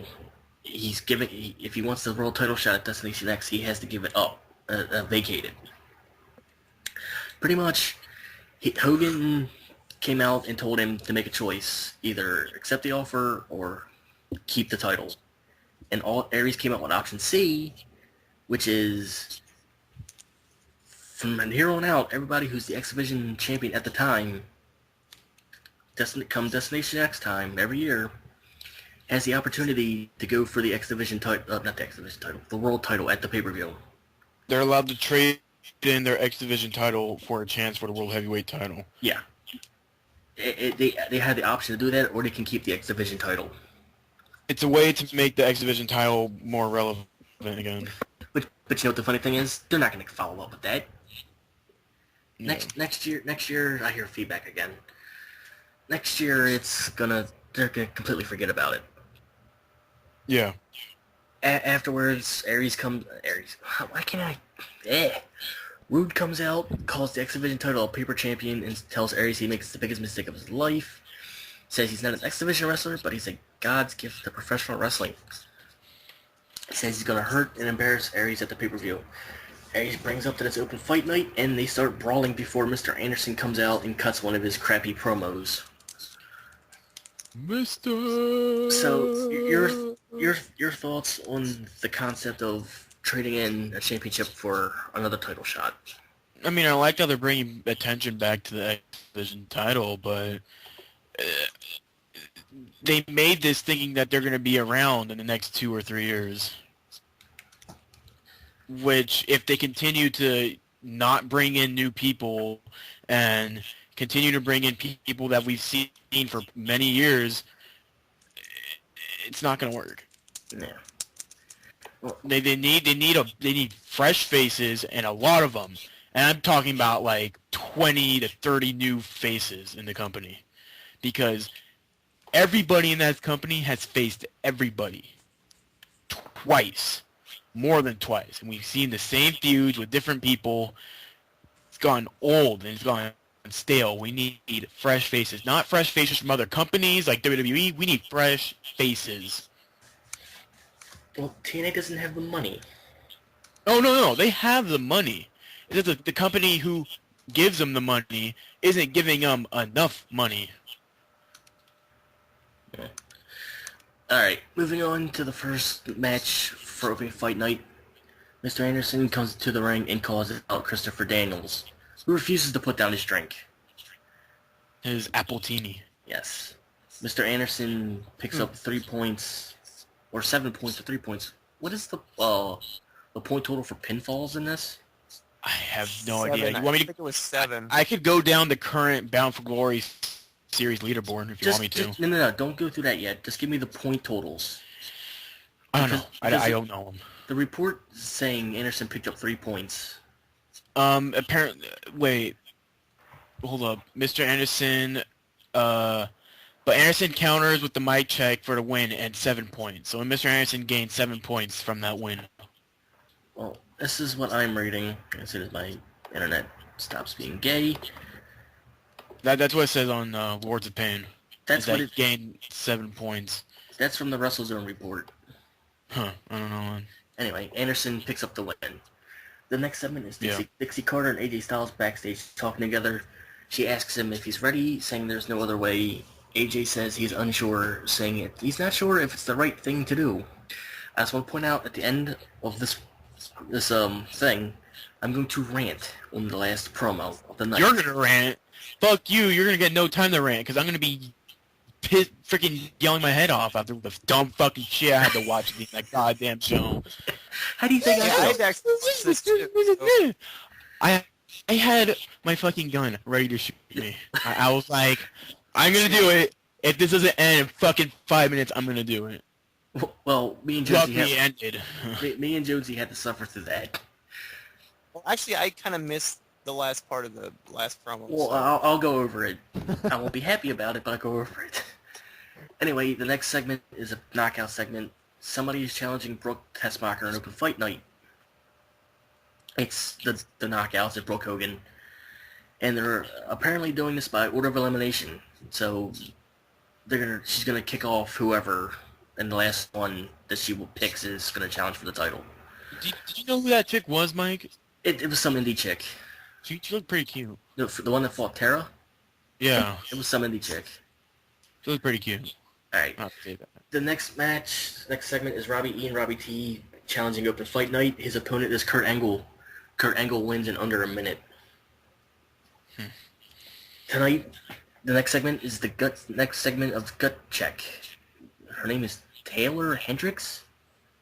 Yeah, Taylor Hendricks, that's her. Here's the key. This is what I don't... If they sign her to a contract, they're gonna pitch this, that she is a cancer survivor that's been wrestling for 7 years. So basically, I can see a pity storyline coming out of this if she gets signed. Anyway, next segment. Magnus comes down, is showing an open challenge. Says he wants to challenge somebody who's a homewrecker. AJ Styles. The winner of this match, Magnus. So Magnus picks up 7 points in the Bound for Glory series. Next segment is the Gut Check match. Tara versus Taylor. Taylor? I can't pronounce it. It's Taeler. Yeah, Taylor. Taylor? Hendricks. Okay. Yeah. Tara gets the win. I'm trying to get some information on her really quickly. Jonesy, how did you feel about that?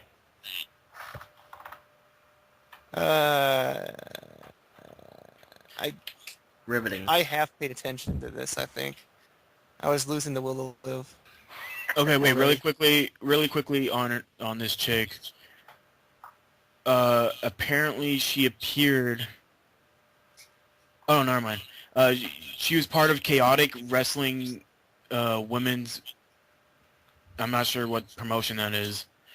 She was also part of the World Women's Wrestling promotion. So she was in some pretty decent women's wrestling promotions during the days. I think she could have done a lot better. I don't know what was holding her back. Probably TNA. I think it was a squash match.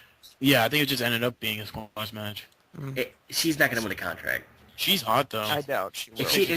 She has a nice pair of tits. If she wins a contract, it's because she survived. They're going to pitch that she survived cancer. Yeah. That's the only way I can see that coming out. Here, let me see if I get a good picture of her here. Anyway, we're going to move on while you're doing that. Next segment is a Bully Ray Joseph Park segment. Nah, nobody cares. There's a picture of her in chat right now if you want to look at her. I'll look at it after we're done this. She got a nice pair of tits. I mean, I'm just saying.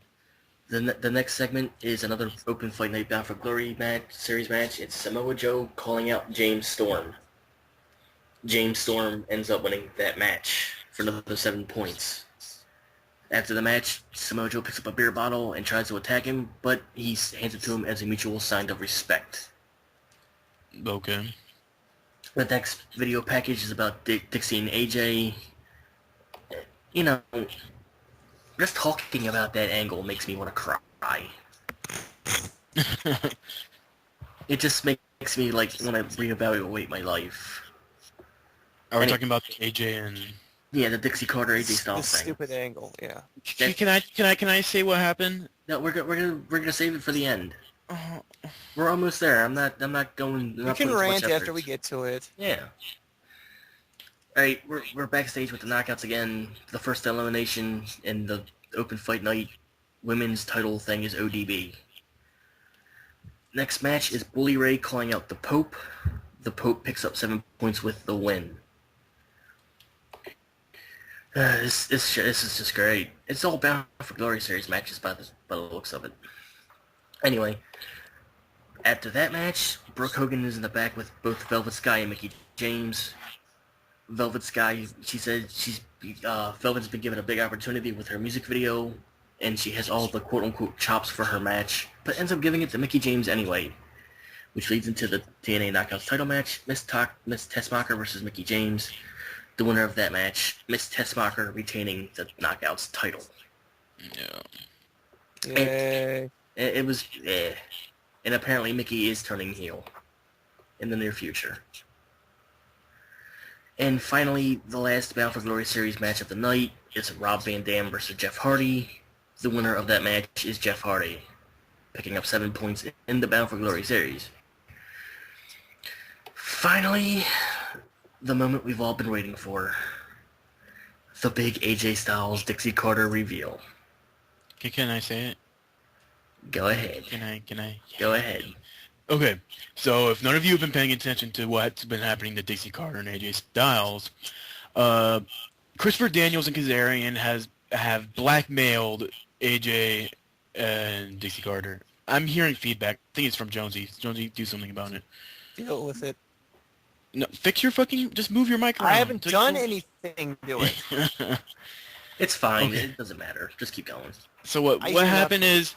What happened is Dixie Carter... they've been blackmailing Dixie Carter and AJ Styles. I don't know why. I think they're trying to get something out of it.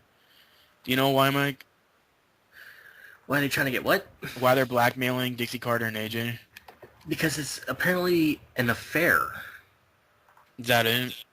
They're not trying to get anything out of it. You don't know the angle? I know what they're building up to. This is Kaz and Daniels had pictures of AJ and Dixie kissing and hugging and holding hands. Yeah.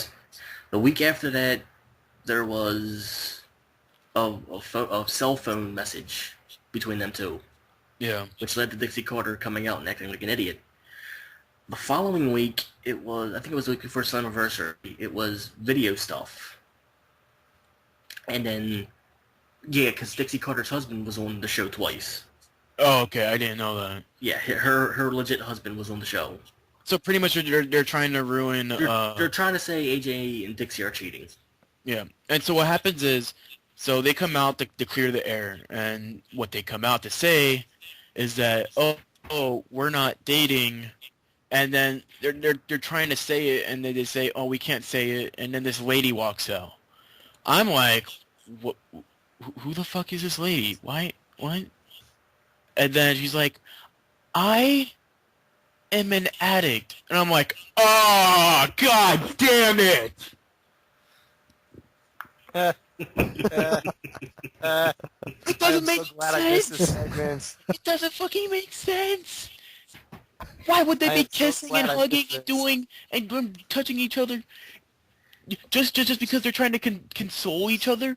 I don't know which one's more sad about it, AJ or Dixie. Because from what this lady is talking about, she both has serious relations with both AJ and Dixie, and that they love them both. I'm not sure which one is more sad about it, but it doesn't make sense how they're kissing and hugging, and it's all because they're sad because this chick is an addict and they're trying to do an intervention with her. It doesn't make sense. It does fucking no. Fuck no. It doesn't fucking make sense. I haven't seen no goddamn poor excuse for writing in my entire fucking, 10 plus years I've been watching wrestling. It doesn't fucking make sense. I don't fucking stand it. They build up all these cliffhangers, This next week we'll show you more about Dixie and doing this to AJ, and then next week they'll come out and finally talk. All these fucking cliffhangers end up with this poor excuse for a story? Are you fucking kidding me? No, this is not how you build up something. I don't even know this chick. Why do I give a shit about her? Lots of people have drug addict problems, but you don't have to just bring this random chick. Now, if it was like a former TNA wrestler and they were trying to help her out and bring her back into the company, maybe it would make sense, but not some random bitch from the street. God damn it! And you wonder why I don't watch TNA. This is the thing. They've been building this is like before Sacrifice. And it's like, what retard in their right mind thought this was a good idea? Who was on drugs when they wrote this? Pretty much. Let's get rid of Vince Russo. He's been fucking this company over day and night. And what happens? They fuck us more. With Vince Russo gone. Everybody, I want Is to this know. Russo's parting gift? No, he's been gone way before that. Writing sure improved with Russo gone. I just want to point out, who is the retard in charge that approves the angles that they write? Want me to look it up right now? I'll tell you who's fucking in charge of TNA Creative. It's Bruce Pritchard. I'm talking about, yeah. Did he officially promoted up to it? His brother Love, yeah, he's the head creative writer. I'm gonna fucking look at it. Creative team. Damn, Richard. He's the head booker, yeah. Yeah, he's the head of creative. Of Dave Lagana and Matt Conway. Two other bastards from WCW got fired and decided to go rogue. What yeah, the? Yeah, but I want to know what idiot in the right mind.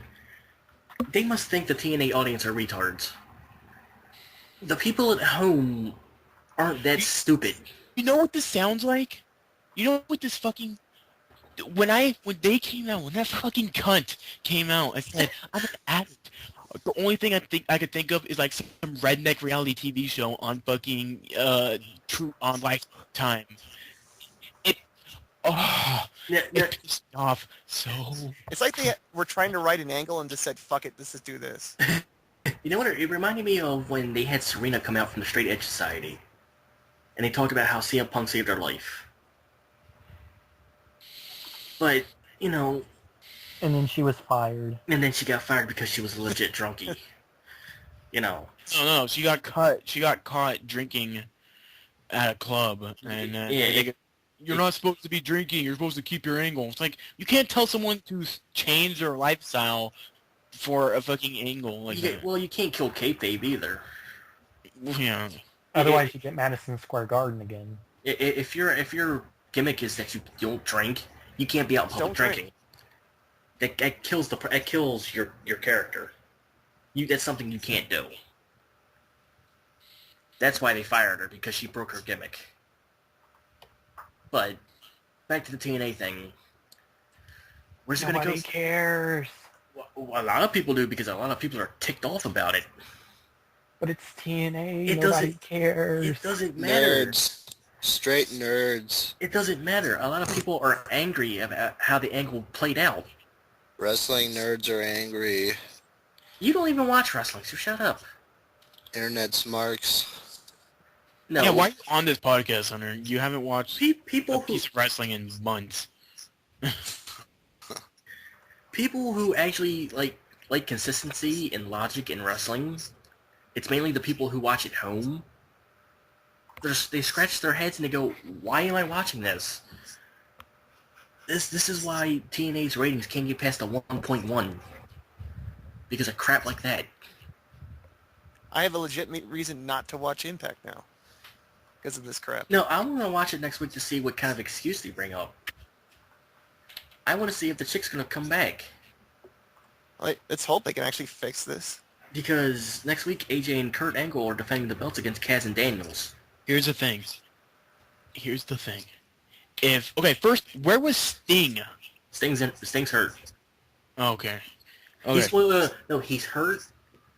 He's actually hurt, but he was attacked by them 3 fat ninjas the week before, which, by the way, wasn't explained in detail. All he said was they were investigating that. I'm not sure what's worse. They have this story set up of this chick, but I'm not sure what's worse. Bringing her back and explaining what they did last week, or just forgetting about the story and forgetting about their decision and just continue on with whatever crap they come up with. I'm not sure what's worse. I'm not sure what's going to break TNA more, bringing this chick back and continuing this story, or just forgetting what happened and just try to create something new. It's gone to a point where no matter what TNA decides, it's going to fuck them over. And it's going to fuck them over hard. If you guys were predicting the end of TNA soon, it's coming, because the writing is just abysmal. It's abysmal. No. TNA isn't going to be ending soon. I could expect TNA to go on for another 2-3 years, but it's going to get to a point where it's coming. The Carters who are giving Dixie and the rest of TNA the money are going to be like, we're done with this shit. You guys are so fucking stupid. We're just going to drop you, and then they're going to go bankrupt again, and another company's going to try to buy them. Well, I'm just saying they're probably going to go down because the booking and the writing is it's atrocious. It doesn't matter if it's atrocious. You could have the worst fucking writing ever, unless Well, even the people who are paying them are going to grow a fucking brain and say, why am I paying for Carters are going to this? grow a fucking brain? Are you kidding me? The Carters don't have a brain. All they see Yeah, is money. Carters don't have a fucking brain. All they have, their brain is their money, and they know that they just sit back and relax. They're going to make a couple grand in a second. As long as the Carters are backpacking TNA's going to live for another 2 or 3 years. And we're going to get the same shit constantly unless the Carters decide, you know what, we can't afford you guys to make these dumbass mistakes. Our ratings continue to drop. The attendance are becoming poorer and poorer by the year. And we just can't afford you. We're paying way too much for wrestlers because after they leave WWE, we pay twice more than what we should be paying for them. Well, I just want to point out, in regards to attendance, Slammiversary was their highest grossing pay-per-view in a while. They had like 70,000 people there. 70,000? 7,000. How big was the arena? It could fill like 10,000 people. And it had 70,000? It had 7. Oh, 7,000. If It it's was- 70, I'm like, that's No. They have to cram people in. 7,000 is that's like the size of like 3 high schools. 7,000 is good for a pay-per-view in TNA. Yeah, For TNT. the building they had, 7,000 is good. So 7,000 is like a SmackDown. Yeah. Yeah. But anyway, we're getting off top. But that's not going to give them the money that they need to continue to live for another 2 or 3 years. The Carters realize that they're spending way more money on the superstars than how much they're actually making from revenue from merchandise and ticket sales. They're spending like double or triple of money on superstars that we don't give a shit about, like Jeff Hardy, like Matt Hardy, Mr. Anderson, like Hulk Hogan and all them. They're paying way too much money for the superstars that they're not going to have any profit to make if they continue to buy these old, outdated superstars. That's why TNA could easily be successful if they decide to hire fresh faces. So you don't have to pay so much for those fresh faces. You know, you could pay them as much like for a regular wrestler, and then build them up to be ginormous stars that could carry the company easily for another 4 or 5 years. That's what they need to do. But for some reason, they don't want to do that, and they want to live on the past, which they can't. It's impossible. Go on. All right. There was a pay-per-view tonight, Ring of Honor. I watched most of it. I'm going to run through the results real quick, and then we'll take a break and then move on to the news so we can wrap this thing up. The Briscoe brothers beat the Guardians of Truth. Homicide beat Eddie Edwards. Adam Cole beat Kyle O'Reilly in a hybrid fighting rules match, which was basically MMA rules. I just want to point out, the dude that won had 2 of his front teeth knocked out legit. Fuck. Blood everywhere. He's legit injured too. Ouch. Yeah, he won the match, but he legit had his 2 front teeth, 2 of his teeth knocked out. They showed him lying on the ring, on the mat after the match. Michael Elgin beat Fit Finley. Mike Mondo beat Mike Bennett. Roderick Strong beat Jay Lethal and Tommaso Ciampa to retain the television belt. The All Night Express beat Wrestling's Greatest Tag Team to win the tag team belts. And Kevin Steen beat Davey Richards to retain the world title. That's your Ring of Honor pay-per-view. Alright, we're going to take a quick commercial break, and then we're going to come back with the news and wrap this show up. So, we'll be back in a second. Can I pause it? Yep. Okay.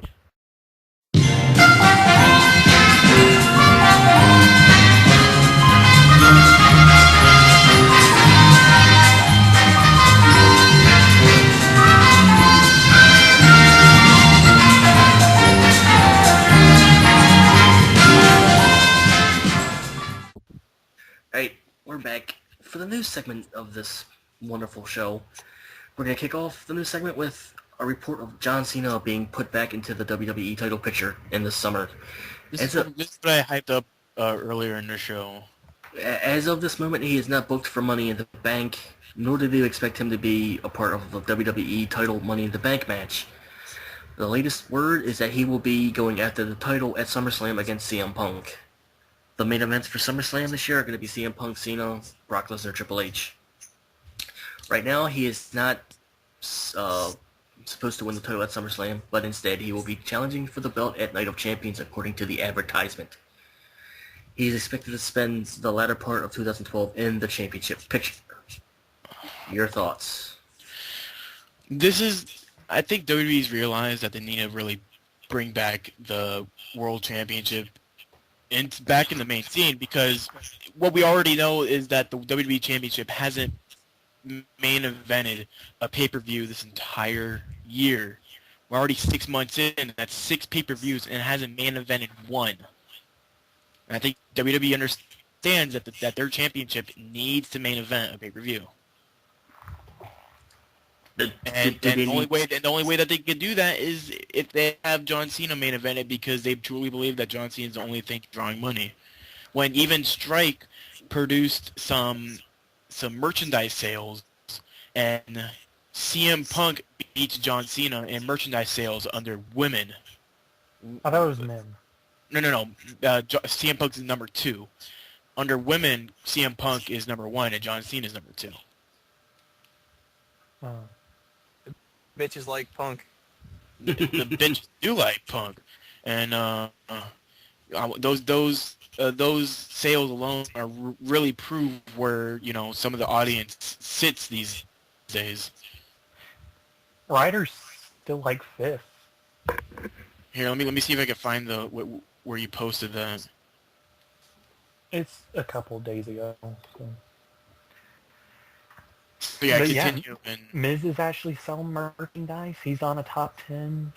Santino is. Sin Cara's masks are selling like hotcakes. okay, here it is. Under men, John Cena is number 1. Yeah, Jonesy, you're getting the feedback a lot. I see your thing lighting up. Oh, I can't do anything about it. We'll mess around with your mic. We're already almost done anyway. Just John Cena is number 1. CM Punk's number 2. Daniel Bryan number 3. Randy Orton number 4. Zack Ryder number 5. That's the top 5 for men. Number 6 is R-Truth. 7 Undertaker. 8 Dolph Ziggler. 9 The Miz. 10 Triple H.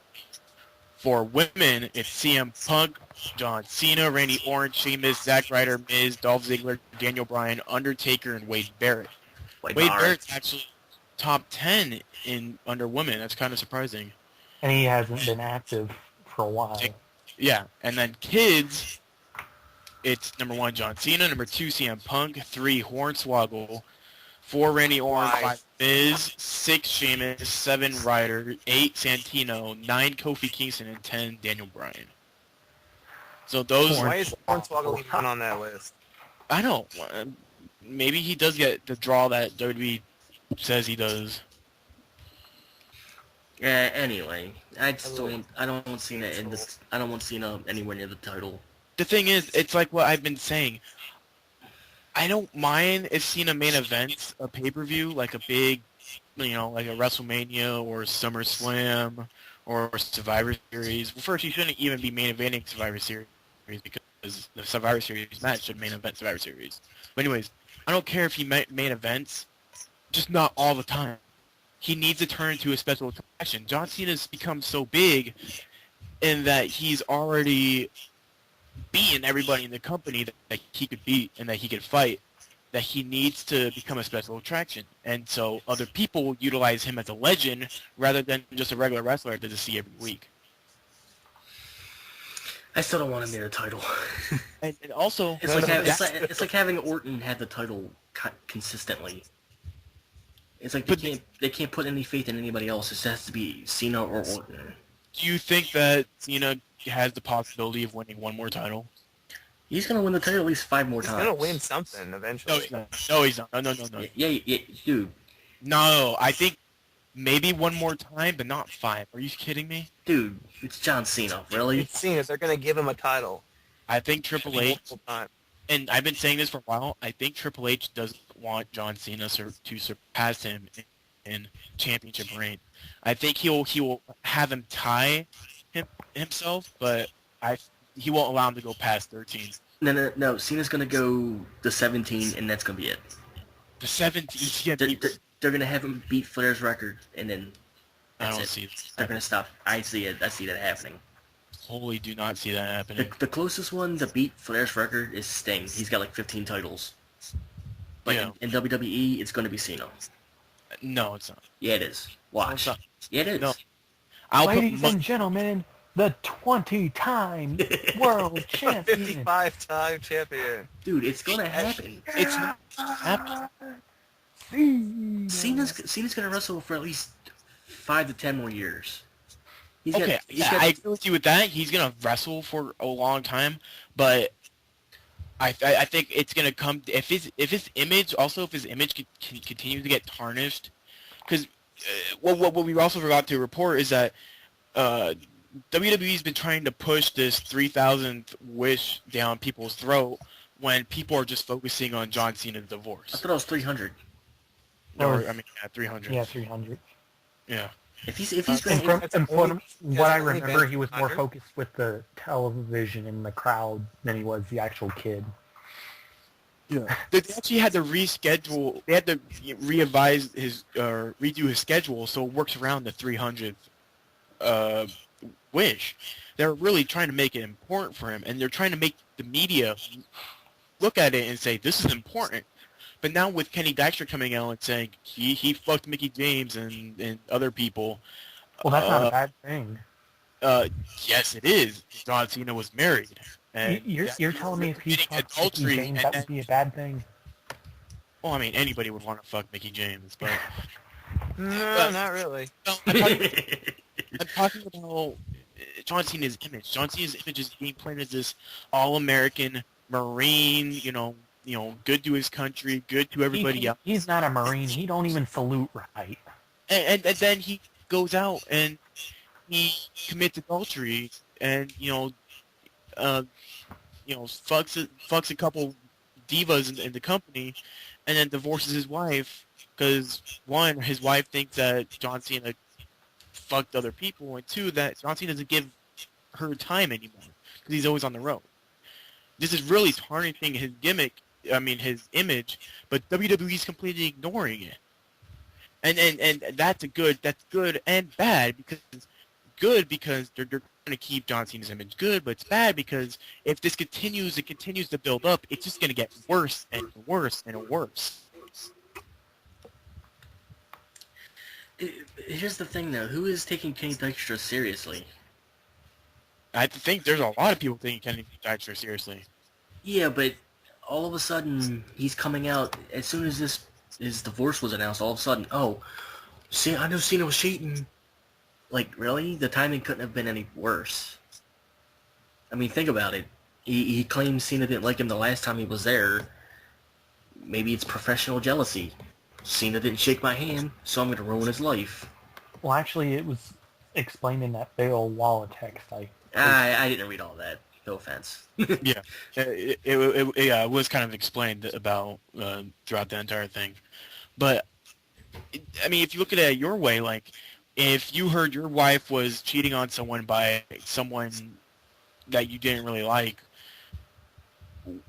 would you just completely ignore her and be like, you know what, I'm not taking you seriously. I think you're just jealous.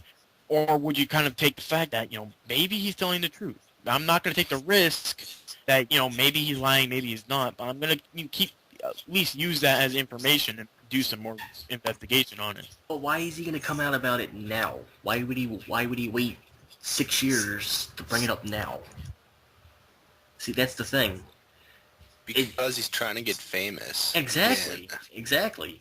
Maybe it does have something to do about it, but maybe because he heard about the divorce, he really just kind of wanted to come out straight and be like, I do know something about John Cena, and he's not what he says he is, and I think I need to bring it out. Yeah. I think I need to come out and say that he is unfaithful to his wife, and I can't just go on and forget about it because he's gonna go on and just do the same thing to other people. Yeah, but here's the other thing.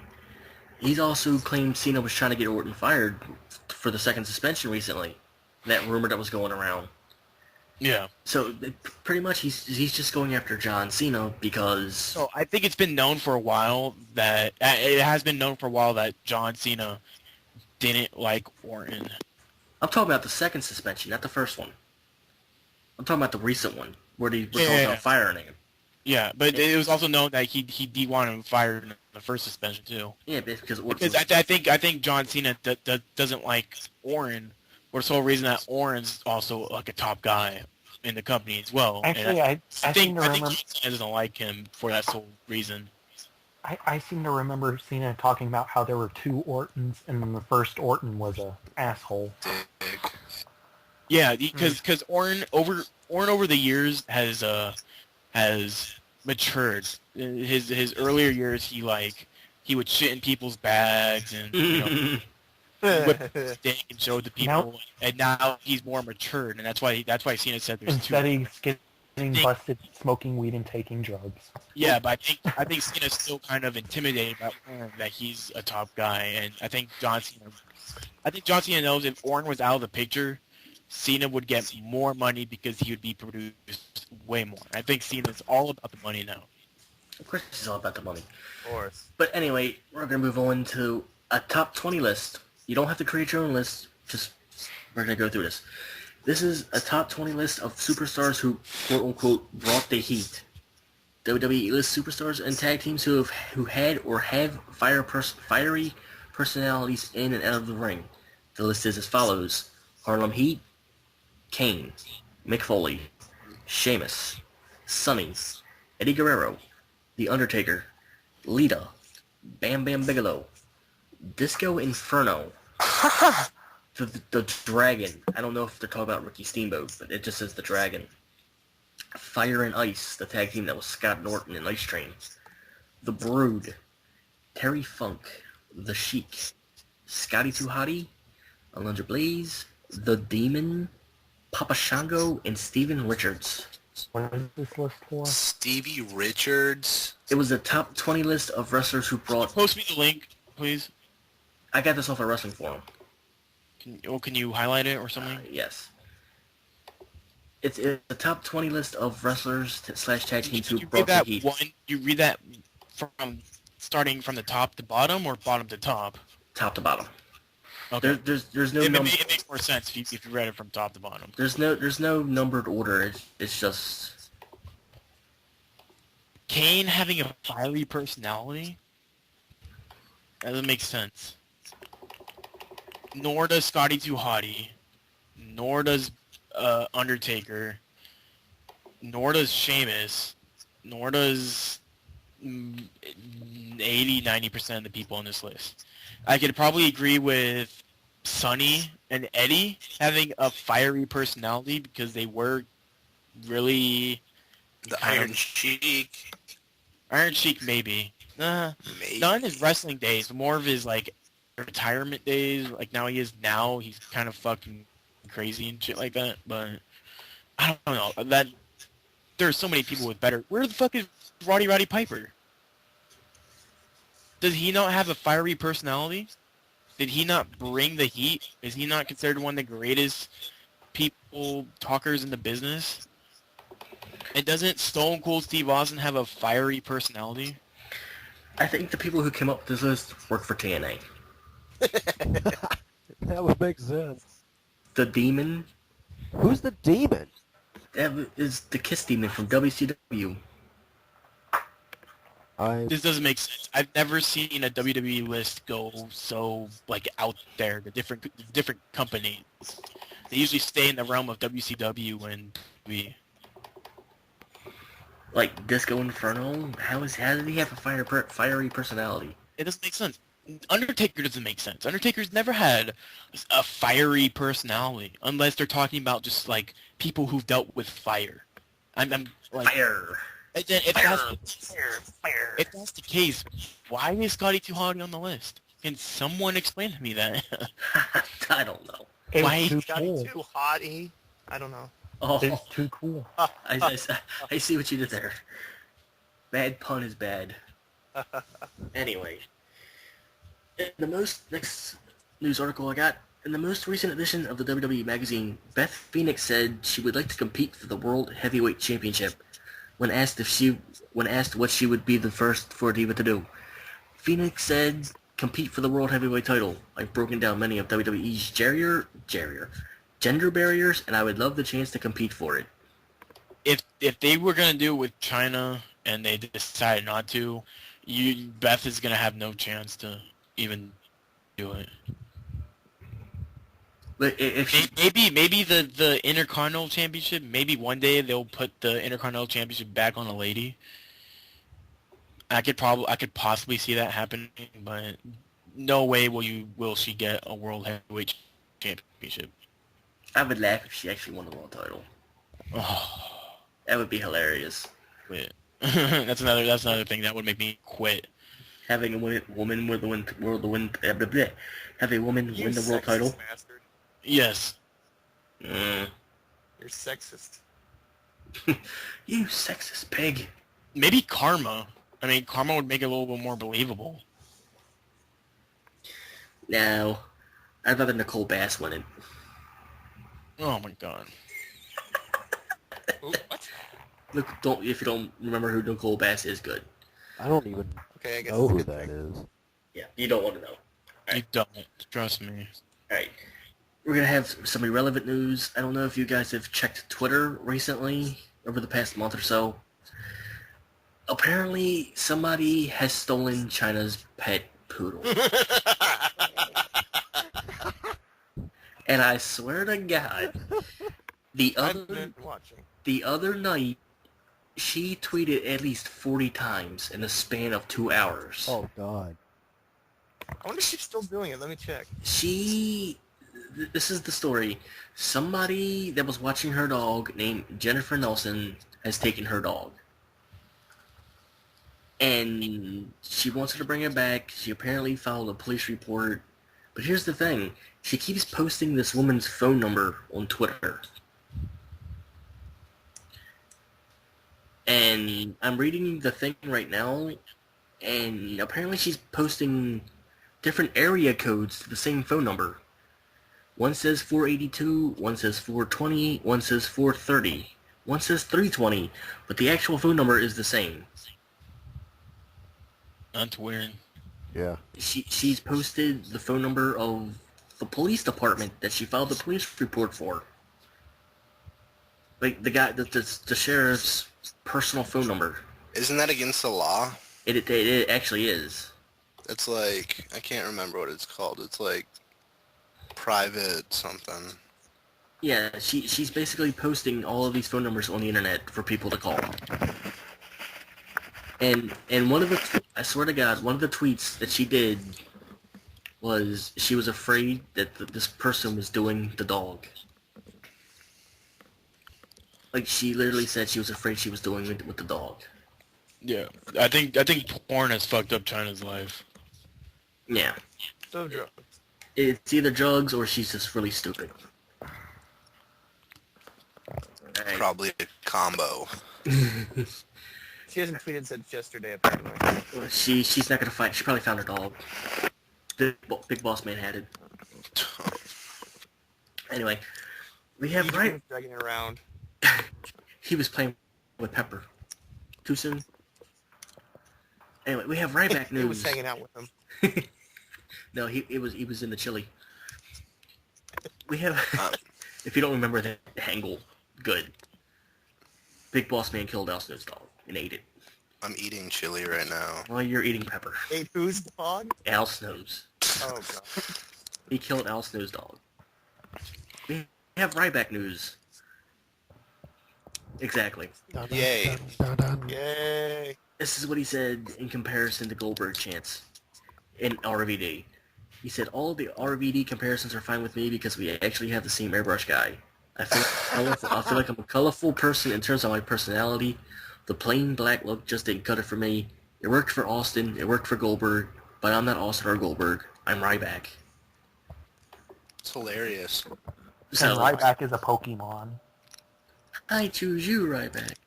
Ryback! Bring me more! Ryback used boredom. It's super effective. Ryback Yeah, used right. Swallow. Ryback only knows 4 moves. He can't learn, but he can't learn more than. Did we ever cover why Ryback only fights jobbers? Because the roster's afraid of wrestling. What? The roster's afraid to fight him. Yeah, the entire We already- roster are afraid to compete against Ryback, Yeah, we which already could talked really hurt him.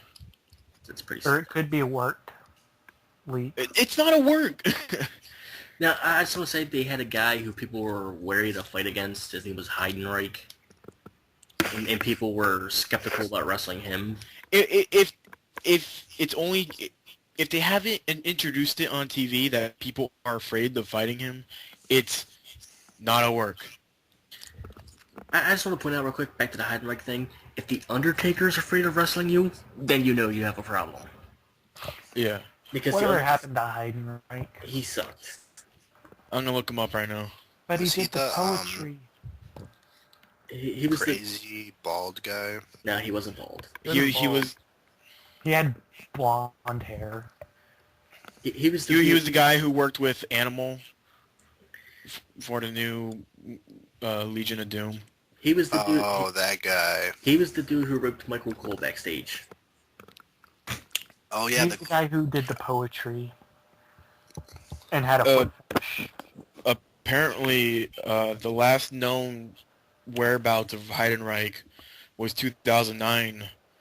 After leaving the WWE, Heidenreich made his debut in All American Wrestling, something. On December 14th, Heidenreich won the promotion's heavyweight championship in a 3-way loser leaves AAW match involving then champion the Angel of Sin and Hano,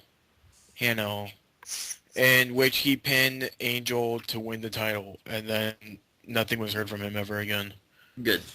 going back to Ryback, when he was Skip Sheffield, people weren't afraid to wrestle him. Is it just his different moveset now?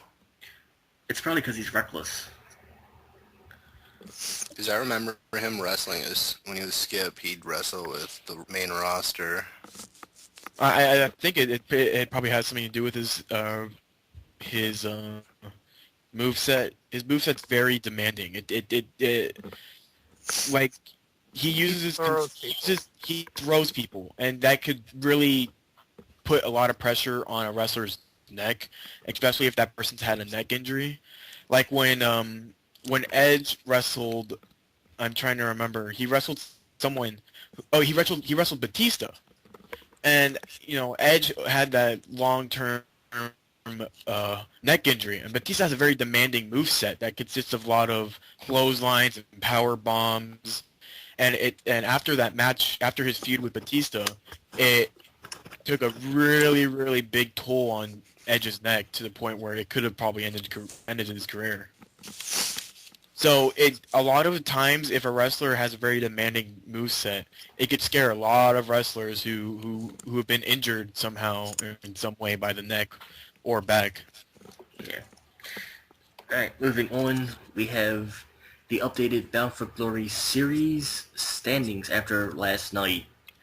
We have James Storm ahead with 34 points. We have Samoa Joe with 17. Kurt Angle with 10. Tied for fourth, we have Anderson, Magnus, The Pope, and Jeff Hardy with 4. We have Daniels with 5. And taking up the rear, we have RVD, AJ, Bully Ray, and Robbie E with 0. Oh yeah, Robbie E's taking it. No, I hope he doesn't. I really hope he does not even advance into the next part. So They need to hire Cookie back. you need to get out and just jump off a bridge. Who? Hey, Cookie was hot. You just need In an a- STD-ridden, oh, I have AIDS and you're gonna die if you have sex with me kind of way. Yeah. Who? Who? Who's that? Okay, don't answer me. Her name was Becky Bayless, aka Cookie. She was the annoying chick. It was basically like Snooki. Jersey Shore girl. Yeah. It was She basically. was the Snooki of TNA, Yeah. Okay. Yeah. who didn't do anything relevant. Pretty Like, she much- got released. She got released under the table. Like, when she released, no one really noticed. until like if someone looked her up, it's like, oh yeah, whatever happened to her? And yeah. Yeah, So she was nothing then. pretty much. Oh. Okay. All right, that's all I got. That's all I got for the news. That's I'm pretty sure there was a lot more news than that. but I don't want. I don't want to. It is Benoit's double murder suicide anniversary. Birthday, yay! Happy anniversary. Fucking bastard. Some other things. Orton's getting pushed when he comes back. Oh yeah, we forgot about apparently what happens is when Orton returns, he's going to be pushed back into the title scene because they think that Sheamus isn't up to par with Randy Orton when it comes to draw. But yet he's the top guy on SmackDown. Yeah. That makes no sense to me. WWE signs Buggy Nova. Who? She's made her appearance in FCW in a Diva swimsuit competition, I think. Again, who? She's an indie star. Who posted pictures of her? I didn't. She must have been in a not very well known indie company then. Here, wait, no, I've heard of her before actually. Yeah, let me get you some. I haven't. She's worked for Vendetta Pro and Dragon Gate USA. Oh yeah, Dragon Gate. That's where she got famous from Dragon Gate, I believe. Who is she again? She's that really No. What's her name? Buggy Nova. Here, this is her images on. Oh wait, is she that goth chick that I posted pictures of a few days ago? Yeah, that goth. one- She's not goth. She's done some pretty The cute one- modeling. Oh Yeah, yeah. Joker masturbated to her. Yeah. Okay, no, I didn't whack it to her yet. Wow. I was thinking of You doing admit it, you but like I ended up chicks. not because I had to go Like- whack it to someone else. Oh my god. Yeah. Well, we know Uh, Joker likes. There was some news that if Bret Hart would appear on the 1000th episode. Apparently, he hasn't been contacted yet. But this has also happened with this also happened with Shawn Michaels because they started advertising him that DX would return, but Shawn Michaels said he wasn't even asked to be part of the show yet. Let me see. There's some other stuff. AW is supposed to recruit some WWE divas to his stable. Yay. Yay. I'm not trying to be racist, but if he recruits someone that's not black, it wouldn't look good. Why not? So she would stand out, and it's not like maybe Layla would work, but Layla's the top babyface diva right now. And she doesn't get cheered. Maybe he could recruit Karma. None of these get cheered. What are you talking about? Beth gets cheered a little bit. Yeah. None of the divas get cheered. Karma gets No one cheered. cares about the dude. Yeah, Karma's the only one who gets cheered, and she's not even in the company. And Beth occasionally gets cheered, depending on the crowd. People cheer for Karma because they want her to come out and just destroy everybody. That's why. And that's Yeah. actually sort of why the Divas have been going downhill lately, because they teased... Lately. What divas division have Yeah, you when the watching? fuck did you Yeah, start what have you watching been wrestling? watching? But since they teased Karma at the Royal Rumble, that's all they want now. They'll Because- accept nothing less than Karma. Because they want her to come back and just F crap up. They want to change they want Karma to come in and change the diva scene, and she will if she's pushed heavily. She's If Of she course ever she'll be comes back. pushed heavily. she's apparently Because Karma will be looked at as a special attraction rather than just like a regular weekly wrestler, and that's what we need right now. We need some special attractions. Brock Lesnar was a special attraction. John Cena Oh, well, should be a special attraction. The The Undertaker- Rock is a special attraction. The Undertaker's a special attraction. Triple H is a special attraction. well, to be fair, the Undertaker's always been considered a special attraction for like the past 8 years. Yeah. But Some other news. Roddy Piper was on Celebrity Ghost Stories and talks about his encounter with a former wrestler who died, named Adrian Adonis. Adrian yeah, Adonis. Adonis. Thank you.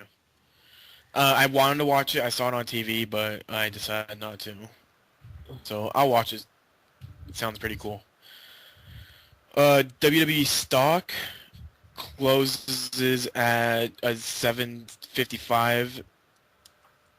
It's up about a couple points from last week, so it's up, but it's still not doing good. The highest WWE stock was back in November when the storylines were really fucked up, and it was up to like $10 or something like that. You must be reporting all the slow news, because that's like news nobody cares about. Yeah. No one cares about the stocks. Mike Tyson has been confirmed for WWE 13. As a pre-order. As a pre-order bonus, or probably just as DLC after the game comes out. Even though he'll be downloadable sometime after it comes out, either way. Yeah, he's probably gonna end up having like a generic boxing moveset. I mean, so if you guys are excited to be Mike Tyson, I'm not. there you go. Possible names for general. How sick would it be if they put like Fight Night mechanics in for Mike Tyson, like it was fucking Fight Night for him? His That'd finisher be is sick. biting someone's ear off. Like if it was Fight Night round 4 mechanics for Mike Tyson. Well, they couldn't do that because it's two different companies who made EA made Fight Night. They could just copy it. They can't. They can't do could. that. They can't do that. They could They can't just steal. pay him enough, and they could do whatever they want. They're not going to steal the You'd have to engine. pay him a shit ton to do that. They're not gonna. Just so Mike Tyson can be EA was kick-ass in talking that about. game. They're not going to steal the engine for a game just to include the physics for one guy. That'd be so tight, though. No, it How sick wouldn't. would that be? No, it would That'd just be ruin the tight for game. Mike People, Tyson, people would have to learn whatever. People would have to learn a brand new, control system in order to do Like it. Fight Night's hard to move around with. Hunter, you're stupid. Okay. As To noted beat your before, ass. WWE will be bringing back former general managers for Raw and SmackDown while the board of directors find a permanent replacements. Yay. Some of the names that potentially could be used in the role include Steve Austin, Vince McMahon, Stephanie McMahon, Jonathan Coachman, Mike Adamle, Bret Hart, Vicky Guerrero, William Regal, and the anonymous general manager. Well, Vicky Guerrero. Has already been announced to be general manager for both Raw and SmackDown. And so following next week, who knows what we're going to get.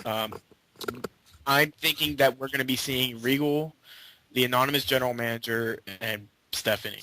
I just want to point out, I was watching an episode of the Scott Van Pelt show the other day, and Jonathan Coachman was on it, and they were talking wrestling. Oh, that's cool. They were talking, Coachman was talking about going back and doing his thing. So I'm guessing they picked up on that report and were talking about it. That'll be cool. I'm most likely going to see Steve Austin as a GM for the 1000th episode. Or Bret Yeah, Hart. right. He's doing some Redneck Island thing on TV. He's hosting some Redneck Island. You can still I think do it's it. over. And I think it's finished. Yeah, I think at the end of the 1000th episode, they're going to be announcing the new permanent general manager. Do you guys have any idea who's probably going to take place as new It's going to be GM? disappointing. That's all I know. It's Mike Adamle. It's Mike Adamle. It's not going to be Mike Adams.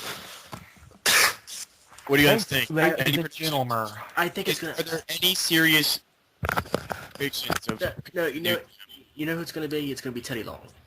It's going to be a disappointment. these guys to end up being Teddy Long? It's going to be Teddy Long. It's going to be Mike Adamle. Teddy Long was the interim assistant general manager on SmackDown. He was running SmackDown for John Laurinaitis. He's going to be the permanent both show GM. You know what that means, playa? More tag team matches. More tag team Mike- matches against Shyness. Mike, you And- forget. That's logic. It's the one that makes perfect sense. Exactly. Which They're is not- why it's not going to happen. It's going to happen. Trust not me. going to happen. It's going to be the Play it, anonymous play it. general manager. again. They're not going to bring that back because there was no concrete ending to that. You know, Oh my god. Yeah. Guys, Nacho have more Libre. attention, please. No, somebody said it was going to be a co-GM between David Otunga and Eve. that'd be cool. That's who they said the Raw and SmackDown GMs were going to end up being. David That would Otunga and be Eve. retarded. Otunga. Oh, Tonga. I don't know who would. It's all about the power. I don't know who would. It's all about me. It's all about the power. Shut up. Are we done with the news? Because it sounded like a slow news night after what I read. Yep. Let's move on. All right.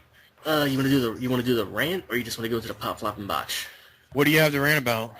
I pretty much ranted about it during the TNA segment. Yeah, me too. You guys got anything you want to rant about, or no? No. No. Yeah. All right, what do you got Let's just have Strike say something stupid, and we'll go on for about 2 hours. to... Yeah, why don't you two fight right now? No, we're not doing that. Fight. I No. don't Fight. understand. We're not Fight. doing this again. But We're not doing this. the Mall of America is retardedly gay on the weekends. I hate it. Just like you. There's too many damn tourists. Well, that's why it's Get a the tourist. fuck out of Minnesota. It's a Get tourist. the fuck out of Minnesota. Just The- let me enjoy the Mall of America. It's All a tour. America is overrated. It's a tourist attraction, you idiot. Why are you gonna tell tourists to get out of a tourist attraction? It's not a tourist attraction. It's retarded. It has the theme park, for crying out loud. It's overrated. I've been there. The theme park like that sucks now too. doesn't matter. It's still a tourist attraction. If a mall Anything that has a theme park is a tourist attraction. A theme park is like the major tourist attraction, and if your thing has a theme park in it, it's a tourist attraction. Period. it has a theme park and it has an aquarium. Come on Yeah, now. it does have no, it's got a whole aquatic zoo. It has an And aquarium. it's called the Mall of Zoo. America. That's an aquarium. Yeah, right. The name alone is a tourist attraction. If a place is bringing in like 8 million people a year, guess what? Tourist It brings attraction. in more than 8 million. I was just being hypothetical with the number. But guess what? You know what that means? Tourist attraction. No, it's stupid. not It's like- the middle of not summer. really It's not supposed to be that busy. It's a tourist. It was Taking summer was- vacation. What the fuck are you it talking was about? Who goes to Minnesota for a vacation, Greg? Nobody. Greg, huh? Wait, He's got you there. Answer- unless they're answer that passing question. through. No, That's true. Hunter, if they're Well, passing through, you also have those same people who go to see the Great Lakes. That's not even close to Minneapolis. That's like Hunter, what if they're driving 6-hour, through? 8-hour drive. They're driving through. If they're driving through and they're like, oh, let's stop at the Mall of America. Yeah, well, if they're taking a road trip to the Great Lakes, they're gonna go stop. Okay, well, the Great Lakes, you'd have to go out of your way to get into the Mall of America. Because No, you have there to go there are 494. so many roads going to the Great Lakes. What are you talking about? Well, who cares about the Michigans? It's all about Duluth, son. Lake Superior. All right. But anyways, Let's wrap. the Mall of America is gay, and I just wanted to buy some Oakleys, but Go to there's a- too many goddamn people in the Oakley shop. What town is the Mall America in? It's in Twin Cities. Minneapolis. In Minneapolis. Minneapolis. Minneapolis. Trying to see it on a map. Not Minneapolis. You've Minneapolis. Yeah. never heard of Minneapolis, have you, Greg? No, I know where it is. Well, he is Yeah. from West Coast. I wouldn't expect him to know anything. You just take the 35 up to the Great Lake. What are you talking about? 35. What? No, not right now when there's 35? construction. There's so much construction going on right now. 35? Yeah. We have You to go think- through so many detours right now. You literally just go up the 35 up to Duluth, and then you're It's at split. Duluth. Splits It's at Minneapolis. Duluth. Splits. whatever, Welcome to the traffic report on the show. and you're on Lake Superior. Okay, it's a little bit more complicated than just going up 35. It's only you take the 35 north, and you're on It- whatever. You know, Greg, let me say this. It splits when it gets to the Twin Cities. It's Oh 35 my god. 30 west. What do you mean? It's a little Jones complicated. knows more about you. I've in fact been through there. Whoa. You have not been to Minnesota. Get out of here, Jonesy. If you're in the middle of Yeah.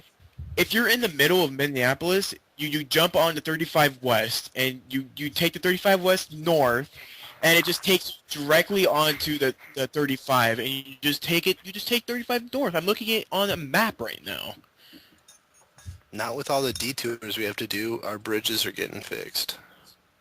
Because they're all breaking or what? Yeah, our infrastructure is terrible. Where are your bridges? Where are bridges? Like, Don't you remember that what are the bridge major bridges that you have to take on the 35?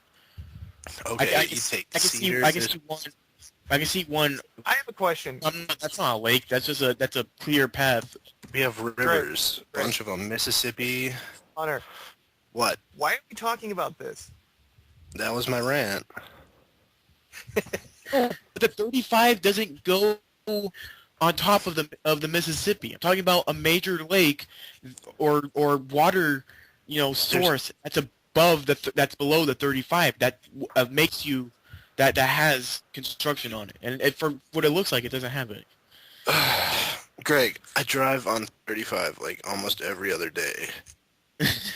I think I'd know if there's construction or not, and if there's bridges. You all drive through tunnels. Shut up. Maryland's crappy, so there. Go suck a big one, Mike.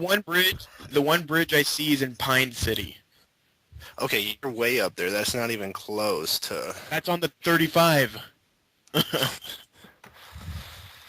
All right, we gotta move on. The 35. We can rant about bridges and infrastructure after the show.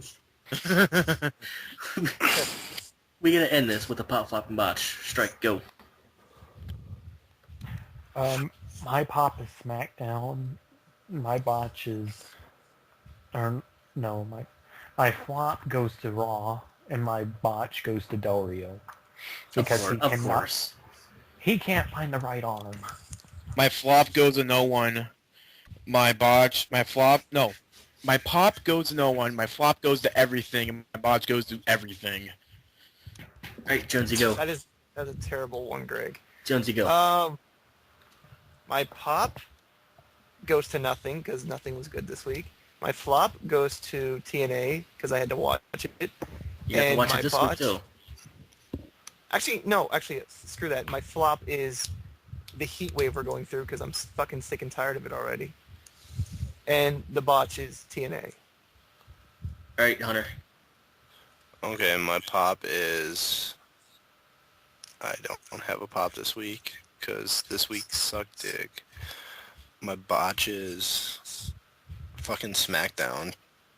Recap on this show took 8 hours. No, it didn't. It actually did. It took like 45 minutes. It honestly took like 7 hours, but yeah. Joker, how long has the recording been? Um, I'll let you know after it saves. no, Okay. well, not the call itself has been 2 hours and 57 minutes. Give or take, the podcast is probably over 2 hours. It's probably around like 3 hours, 5 hours. It's not 3 hours. It's not 3 Hasn't hours. been 3 hours. The call's only been going for 3 hours. Maybe it's just because Strike just talks so long. He just elongates his words and stuff. The show is probably 2 hours. Keep going, Hunter. Finish up. And then my botch is Baltimore sports, because they didn't get to draft anyone for the NHL. We're still better than your crappy town. What's it like being in last place? All right, Joker, go. I don't have a pop. Flop. The weather. It's fucking stupid. And, well, Why is it stupid? I can To Greg. I can't stand heats. What's wrong with it? I just really can't stand the heat. I'm more of a cold weather person. You should go outside I'm and with get you. tan. I'm fat. I don't like heat. I think tans are stupid. I prefer pale. Oh, This week is supposed to be like high 70s, I'm low gonna 80s. look up my weather right now. I want to see what it's like. last week was like 115. Yeah, It was in I'm the gonna hundreds put around my where right I now am. too. I only like cold weathers and rainy weathers. That's it. Rainy weather. It's gonna Okay, get it's almost 11 91 on o'clock. It's Wednesday. 8 degrees outside. I'm with you, Joker. I'm pretty much just like that. And 10-day forecast. Finish up, Joker. and my botch goes to, well, even though I did watch TNA, it's going to TNA just because, well, it's pretty much the stupidest wrestling show in existence. So like Thursday, it's gonna be isolated thunderstorms, and it's gonna be 90 degrees. Great story, bro. Yay. All right. My pop for this week goes to Adam Cole for losing his 2 front teeth and finishing the match. That was pretty insane. No, he literally did lose his 2 front teeth.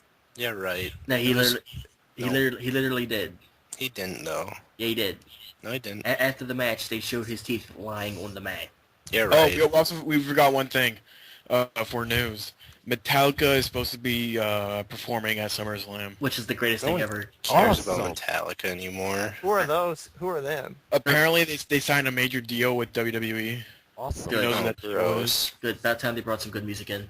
Oh my god. Shut Metallica is so overrated. It's Shut up. not But the thing even is, Shut I'm up. not sure if they're going to be making themes for WWE, but it's mostly going to be performing at live events, maybe. They're going to be performing at SummerSlam. Yeah, but probably some of it. Gross. I heard the deal was a lot bigger than just SummerSlam. Well, good. Anyway, They should have signed frickin' CeeLo Green to do some more shows. so I can Should have film it. signed Nickelback. Oh, Yeah, the- Nickelback, dude. the- Yes, the only Nickelback. I'm gonna write him something Just on out of, Twitter. just out of spite. The only Come on. good thing CeeLo Green did, in my opinion, but then again, it's the only thing I really heard was "fuck you." All right. And So- really so- quickly, right after the pop up and botch, I'm just gonna go down this this article on Bleacher Report called "WWE versus TNA Invasion: How WWE Would Book the Show." All right, let me finish. My Let's not thought. and say we didn't. So like Can I finish? Nickelback. Can I finish my segment real quick? I'm gonna write Nickelback a tweet saying they should compete with Metallica for the spot. I think I should kick you from the call so I can finish my thing. Right. My flop goes to the segment with Heath Slater and Wendy Richter on Monday, and my botch goes to the ending promo for TNA, which I wanted to slit my throat and just bleed out. Oh, my botch goes to Mall of America. I wanted to, but I was like, I can't. We have a show to do on Sunday. But all right, go ahead, read your report real quick before we end this.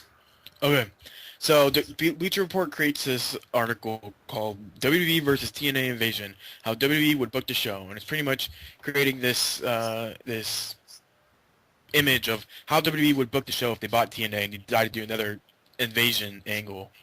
And this apparently probably like a pay-per-view show. They start out with the opening match, Daniels and Kazarian versus R-Truth and Kofi Kingston. And basically saying that it's going to be these two as a tag team. And then the aftermatch would be Daniels and Kazarian are stuck in the tag team division for a short while, but they are basically an enhancement talent for the rest of their short WWE run. Next match would be match number 2, Robbie E with Robbie T versus Ryback. Pretty much having Ryback dominate Robbie E. And then Robbie E sticks around as a mid-card comedy act, eventually teaming up with Zack Ryder. Robbie T fails three straight wellness tests. It's fired. Good. Match number 3, Randy Orton versus Jeff Hardy.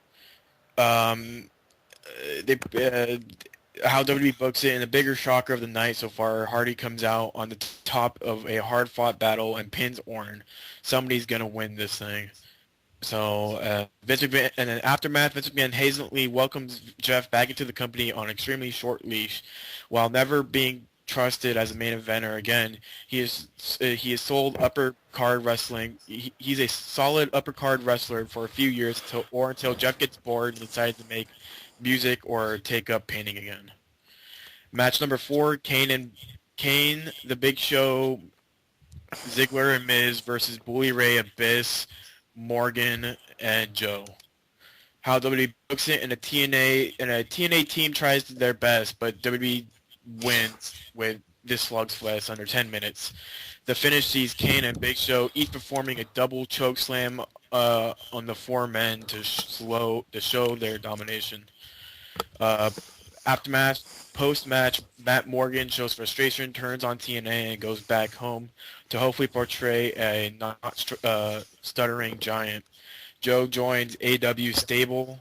Bully Ray becomes an agent while wrestling occasionally, and Abyss is sent down to development to lose weight and become repackaged. Match number 5, CM Punk versus James Storm. How WWE books it, Storm and Punk have a competitive match until Storm knocks out Punk with a beer bottle.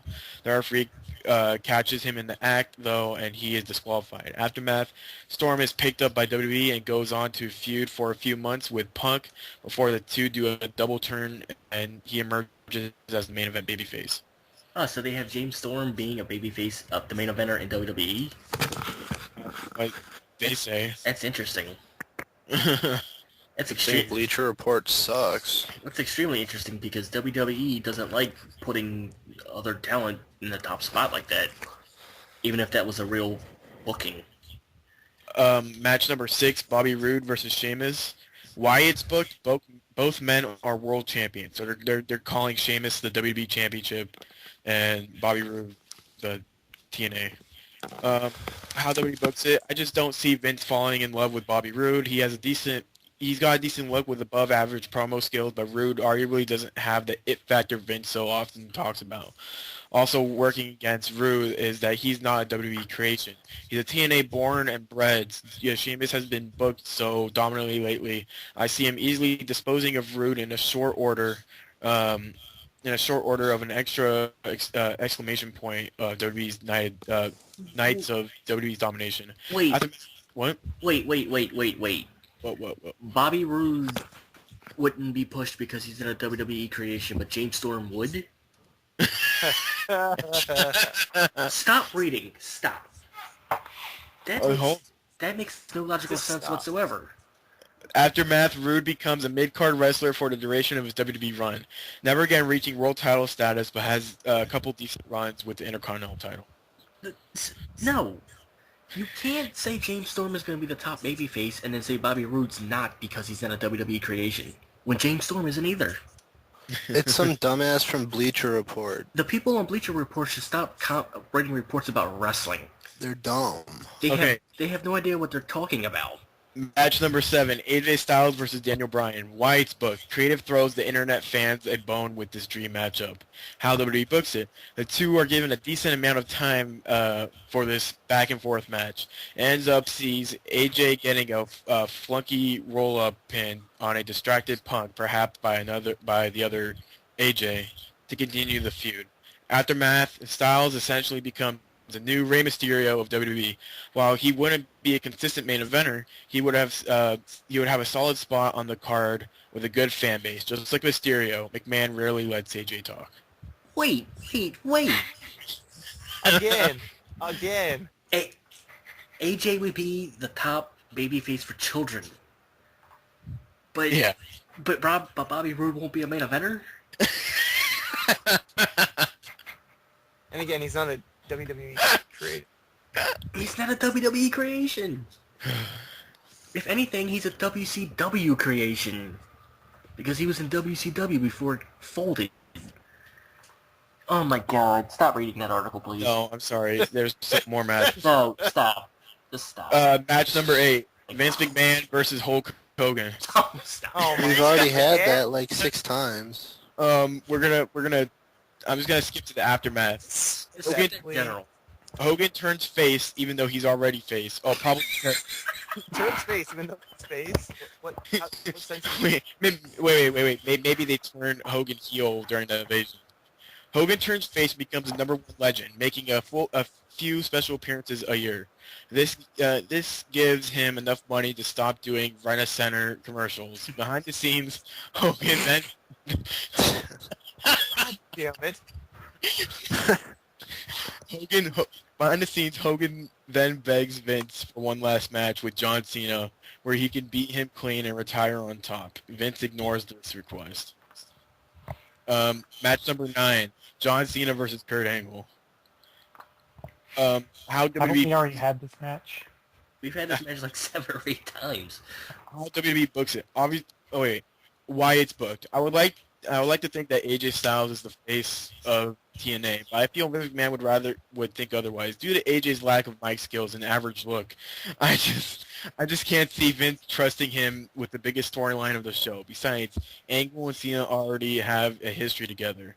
How WWE books it? Obviously, Cena goes over clean in a hard-fought matchup. Angle brings his A game, wanting to show everyone he still got it, but not enough to take down their franchise. Angle is forced to tap out to the STFU. After match, Angle is signed to a Legends deal and competes on a very limited part-time basis, wrestling on only special attraction matches with the likes of CM Punk and Sheamus down the road. Number 10, a Divas Elimination Divas match. Don't need to skip this. Mickey I don't James, care. Matt Sprain, Angelina Love, Elvis Sky, and Tess Mocker take on Beth Phoenix, Layla, Natalia, Eve, and Alicia Fox. Why? care. This would be a buffer match between two main events, and it's the standard Divas match that would seen a million times like it's thrown out. I don't really, but even though it's an elimination match, this thing doesn't last 5 minutes. Gail Kim is left off the show due to the backstage heat from her WWE departure, much like Jazz being squashed by Mickey James on the ECW versus WWE special. The knockouts are treated as nothing more than jobbers, while every WWE team member is left standing. Aftermath Tess Mocker returns to WWE and is still the only knockout signed to a contract. That's retarded. Yeah, I think they would hire Velvet Sky and Mickey James. I think they would hire all of them. Yeah. They're stupid. How many more stupid matches are on this site? One more. Match number 11, Undertaker versus Sting. Oh, this is where the list gets ridiculous. Wyatt's book. Taker and Sting has never crossed past the main eventers. They were in WCW together briefly in the early 90s, but when Taker was Mark Callis, but in their current gimmicks, the two have never faced off. The internet went crazy speculating that it was Sting in those Undertaker videos years ago. Blah blah blah. Years ago? It was last year. I mean, in 2 years ago. It was last year. How No, it WWE? wasn't. It was for WrestleMania 27. Yeah, 2 years ago. Last year. Last year. Are you stupid? It was last year. Last calendar year. Okay. How WWE books it. Due to Taker's injuries and Sting's age, this is mainly a brawl with quite a few shortcuts. Both men try their best to put on a spectacle of a match, but they take each other's finishers multiple times. In the end, Taker puts Sting away with the second tombstone. Post-match, the two hug, the crowd cheers. Aftermath, Sting retires and enters the WWE Hall of Fame, never to wrestle again. Taker waits until WrestleMania for his next match.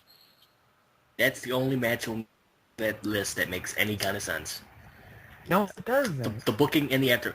So you mean That's to the tell? match that's the match that makes the least amount of sense. So you mean to tell me Bobby Roode not being a main eventer but James Storm makes sense? Yeah. You mean to tell me AJ Styles being the top babyface for kids but Bobby Roode can't do anything because he wasn't created by WWE makes sense? Yeah. You're an idiot. You're retarded. I'm Things sorry. that go to the WWE. Well, If you want to go read that, hopefully... WCW, then. I don't want to. No one wants to read that. I don't wanna That's trash. I don't want to read that. I want to report that site for stupidity. You want to look at the picture that I linked instead. I think the best part about it, every TNA star got buried. Of course. Well, except for AJ. Except for AJ, who apparently becomes like the top babyface like Rey Mysterio, who never talks. AJ wins and James Storm is the top babyface altogether. Yeah. But Bobby Roode's not. I just can't get over that. Samoa Joe gets kidnapped by ninjas again, Yeah. never to be heard from again. It's just great. And Vince McMahon versus Hulk Hogan, 24. Yeah. Oh, God. And you wonder why I do so many, rants about Bleacher Report and being so fucking stupid. It's because they get articles. Because what happens is you could send an article to Bleacher Report, like an opinion article, and they will read it over, and they will pretty much accept whatever they get. So if I wrote an article for them and explaining how stupid they are in their wrestling articles, it would get posted? Well, no, it has to be a serious wrestling article, not just yelling at them. I'll post a wrestler series You have one. to do it covertly. Mike, I dare you to write I an will. article about Zack Ryder and just something stupid that makes no sense. And if a reasonable person ever read it, they would just hate you and I want to see if you could put an article up online. I'm going to do it tomorrow. All right. I'm going to think Make of the something. stupidest report you can, the most markiest post you But can. yeah, you have to make it really marky, but you have to make sense of Very it. marky. You have to make sense of it. Like it has to make sense, but not just like stupid. Like John Cena's Like great. saying a 13, He's a good 14-year-old wrestler. is right. Yeah, no. So something like a regular writer would write, but like he's a super mark. There we go. If we let Mike write about the indies, he's already a supermark, so They're not going to report that. Yeah, they don't report these. Shit. There we go. This guy likes real wrestling. Like, We talk can't about report how this. Kelly Kelly is the future of the company. Or I something. will. Yeah, do that. Just write an article how like Kelly is He's the next Trish Stratus. how Kelly is the only hope for the divas of the divas competition to like ever be relevant ever again. I'm so totally do it. Okay. I'm gonna go. She's the greatest wrestler of all time. Alright, we gotta wrap this up. Any last words you guys want to say before we end this? Follow us on Twitter, follow us on Facebook, follow us on Tumblr, follow us on other stuff, buy our garden note, buy our posters, buy Mike's dildo that he Buy molded the out team. of his own penis. Yeah, Buy I guess the thank you everybody for joining us for this episode of Arc Wrestling. Thank you for Bye. Thank you for stealing my thunder. Thank you. WCW. That game sucked. Thank you for. It did. I'm gonna be honest. That game sucked. Thank you for joining us. We will see you next week. End it.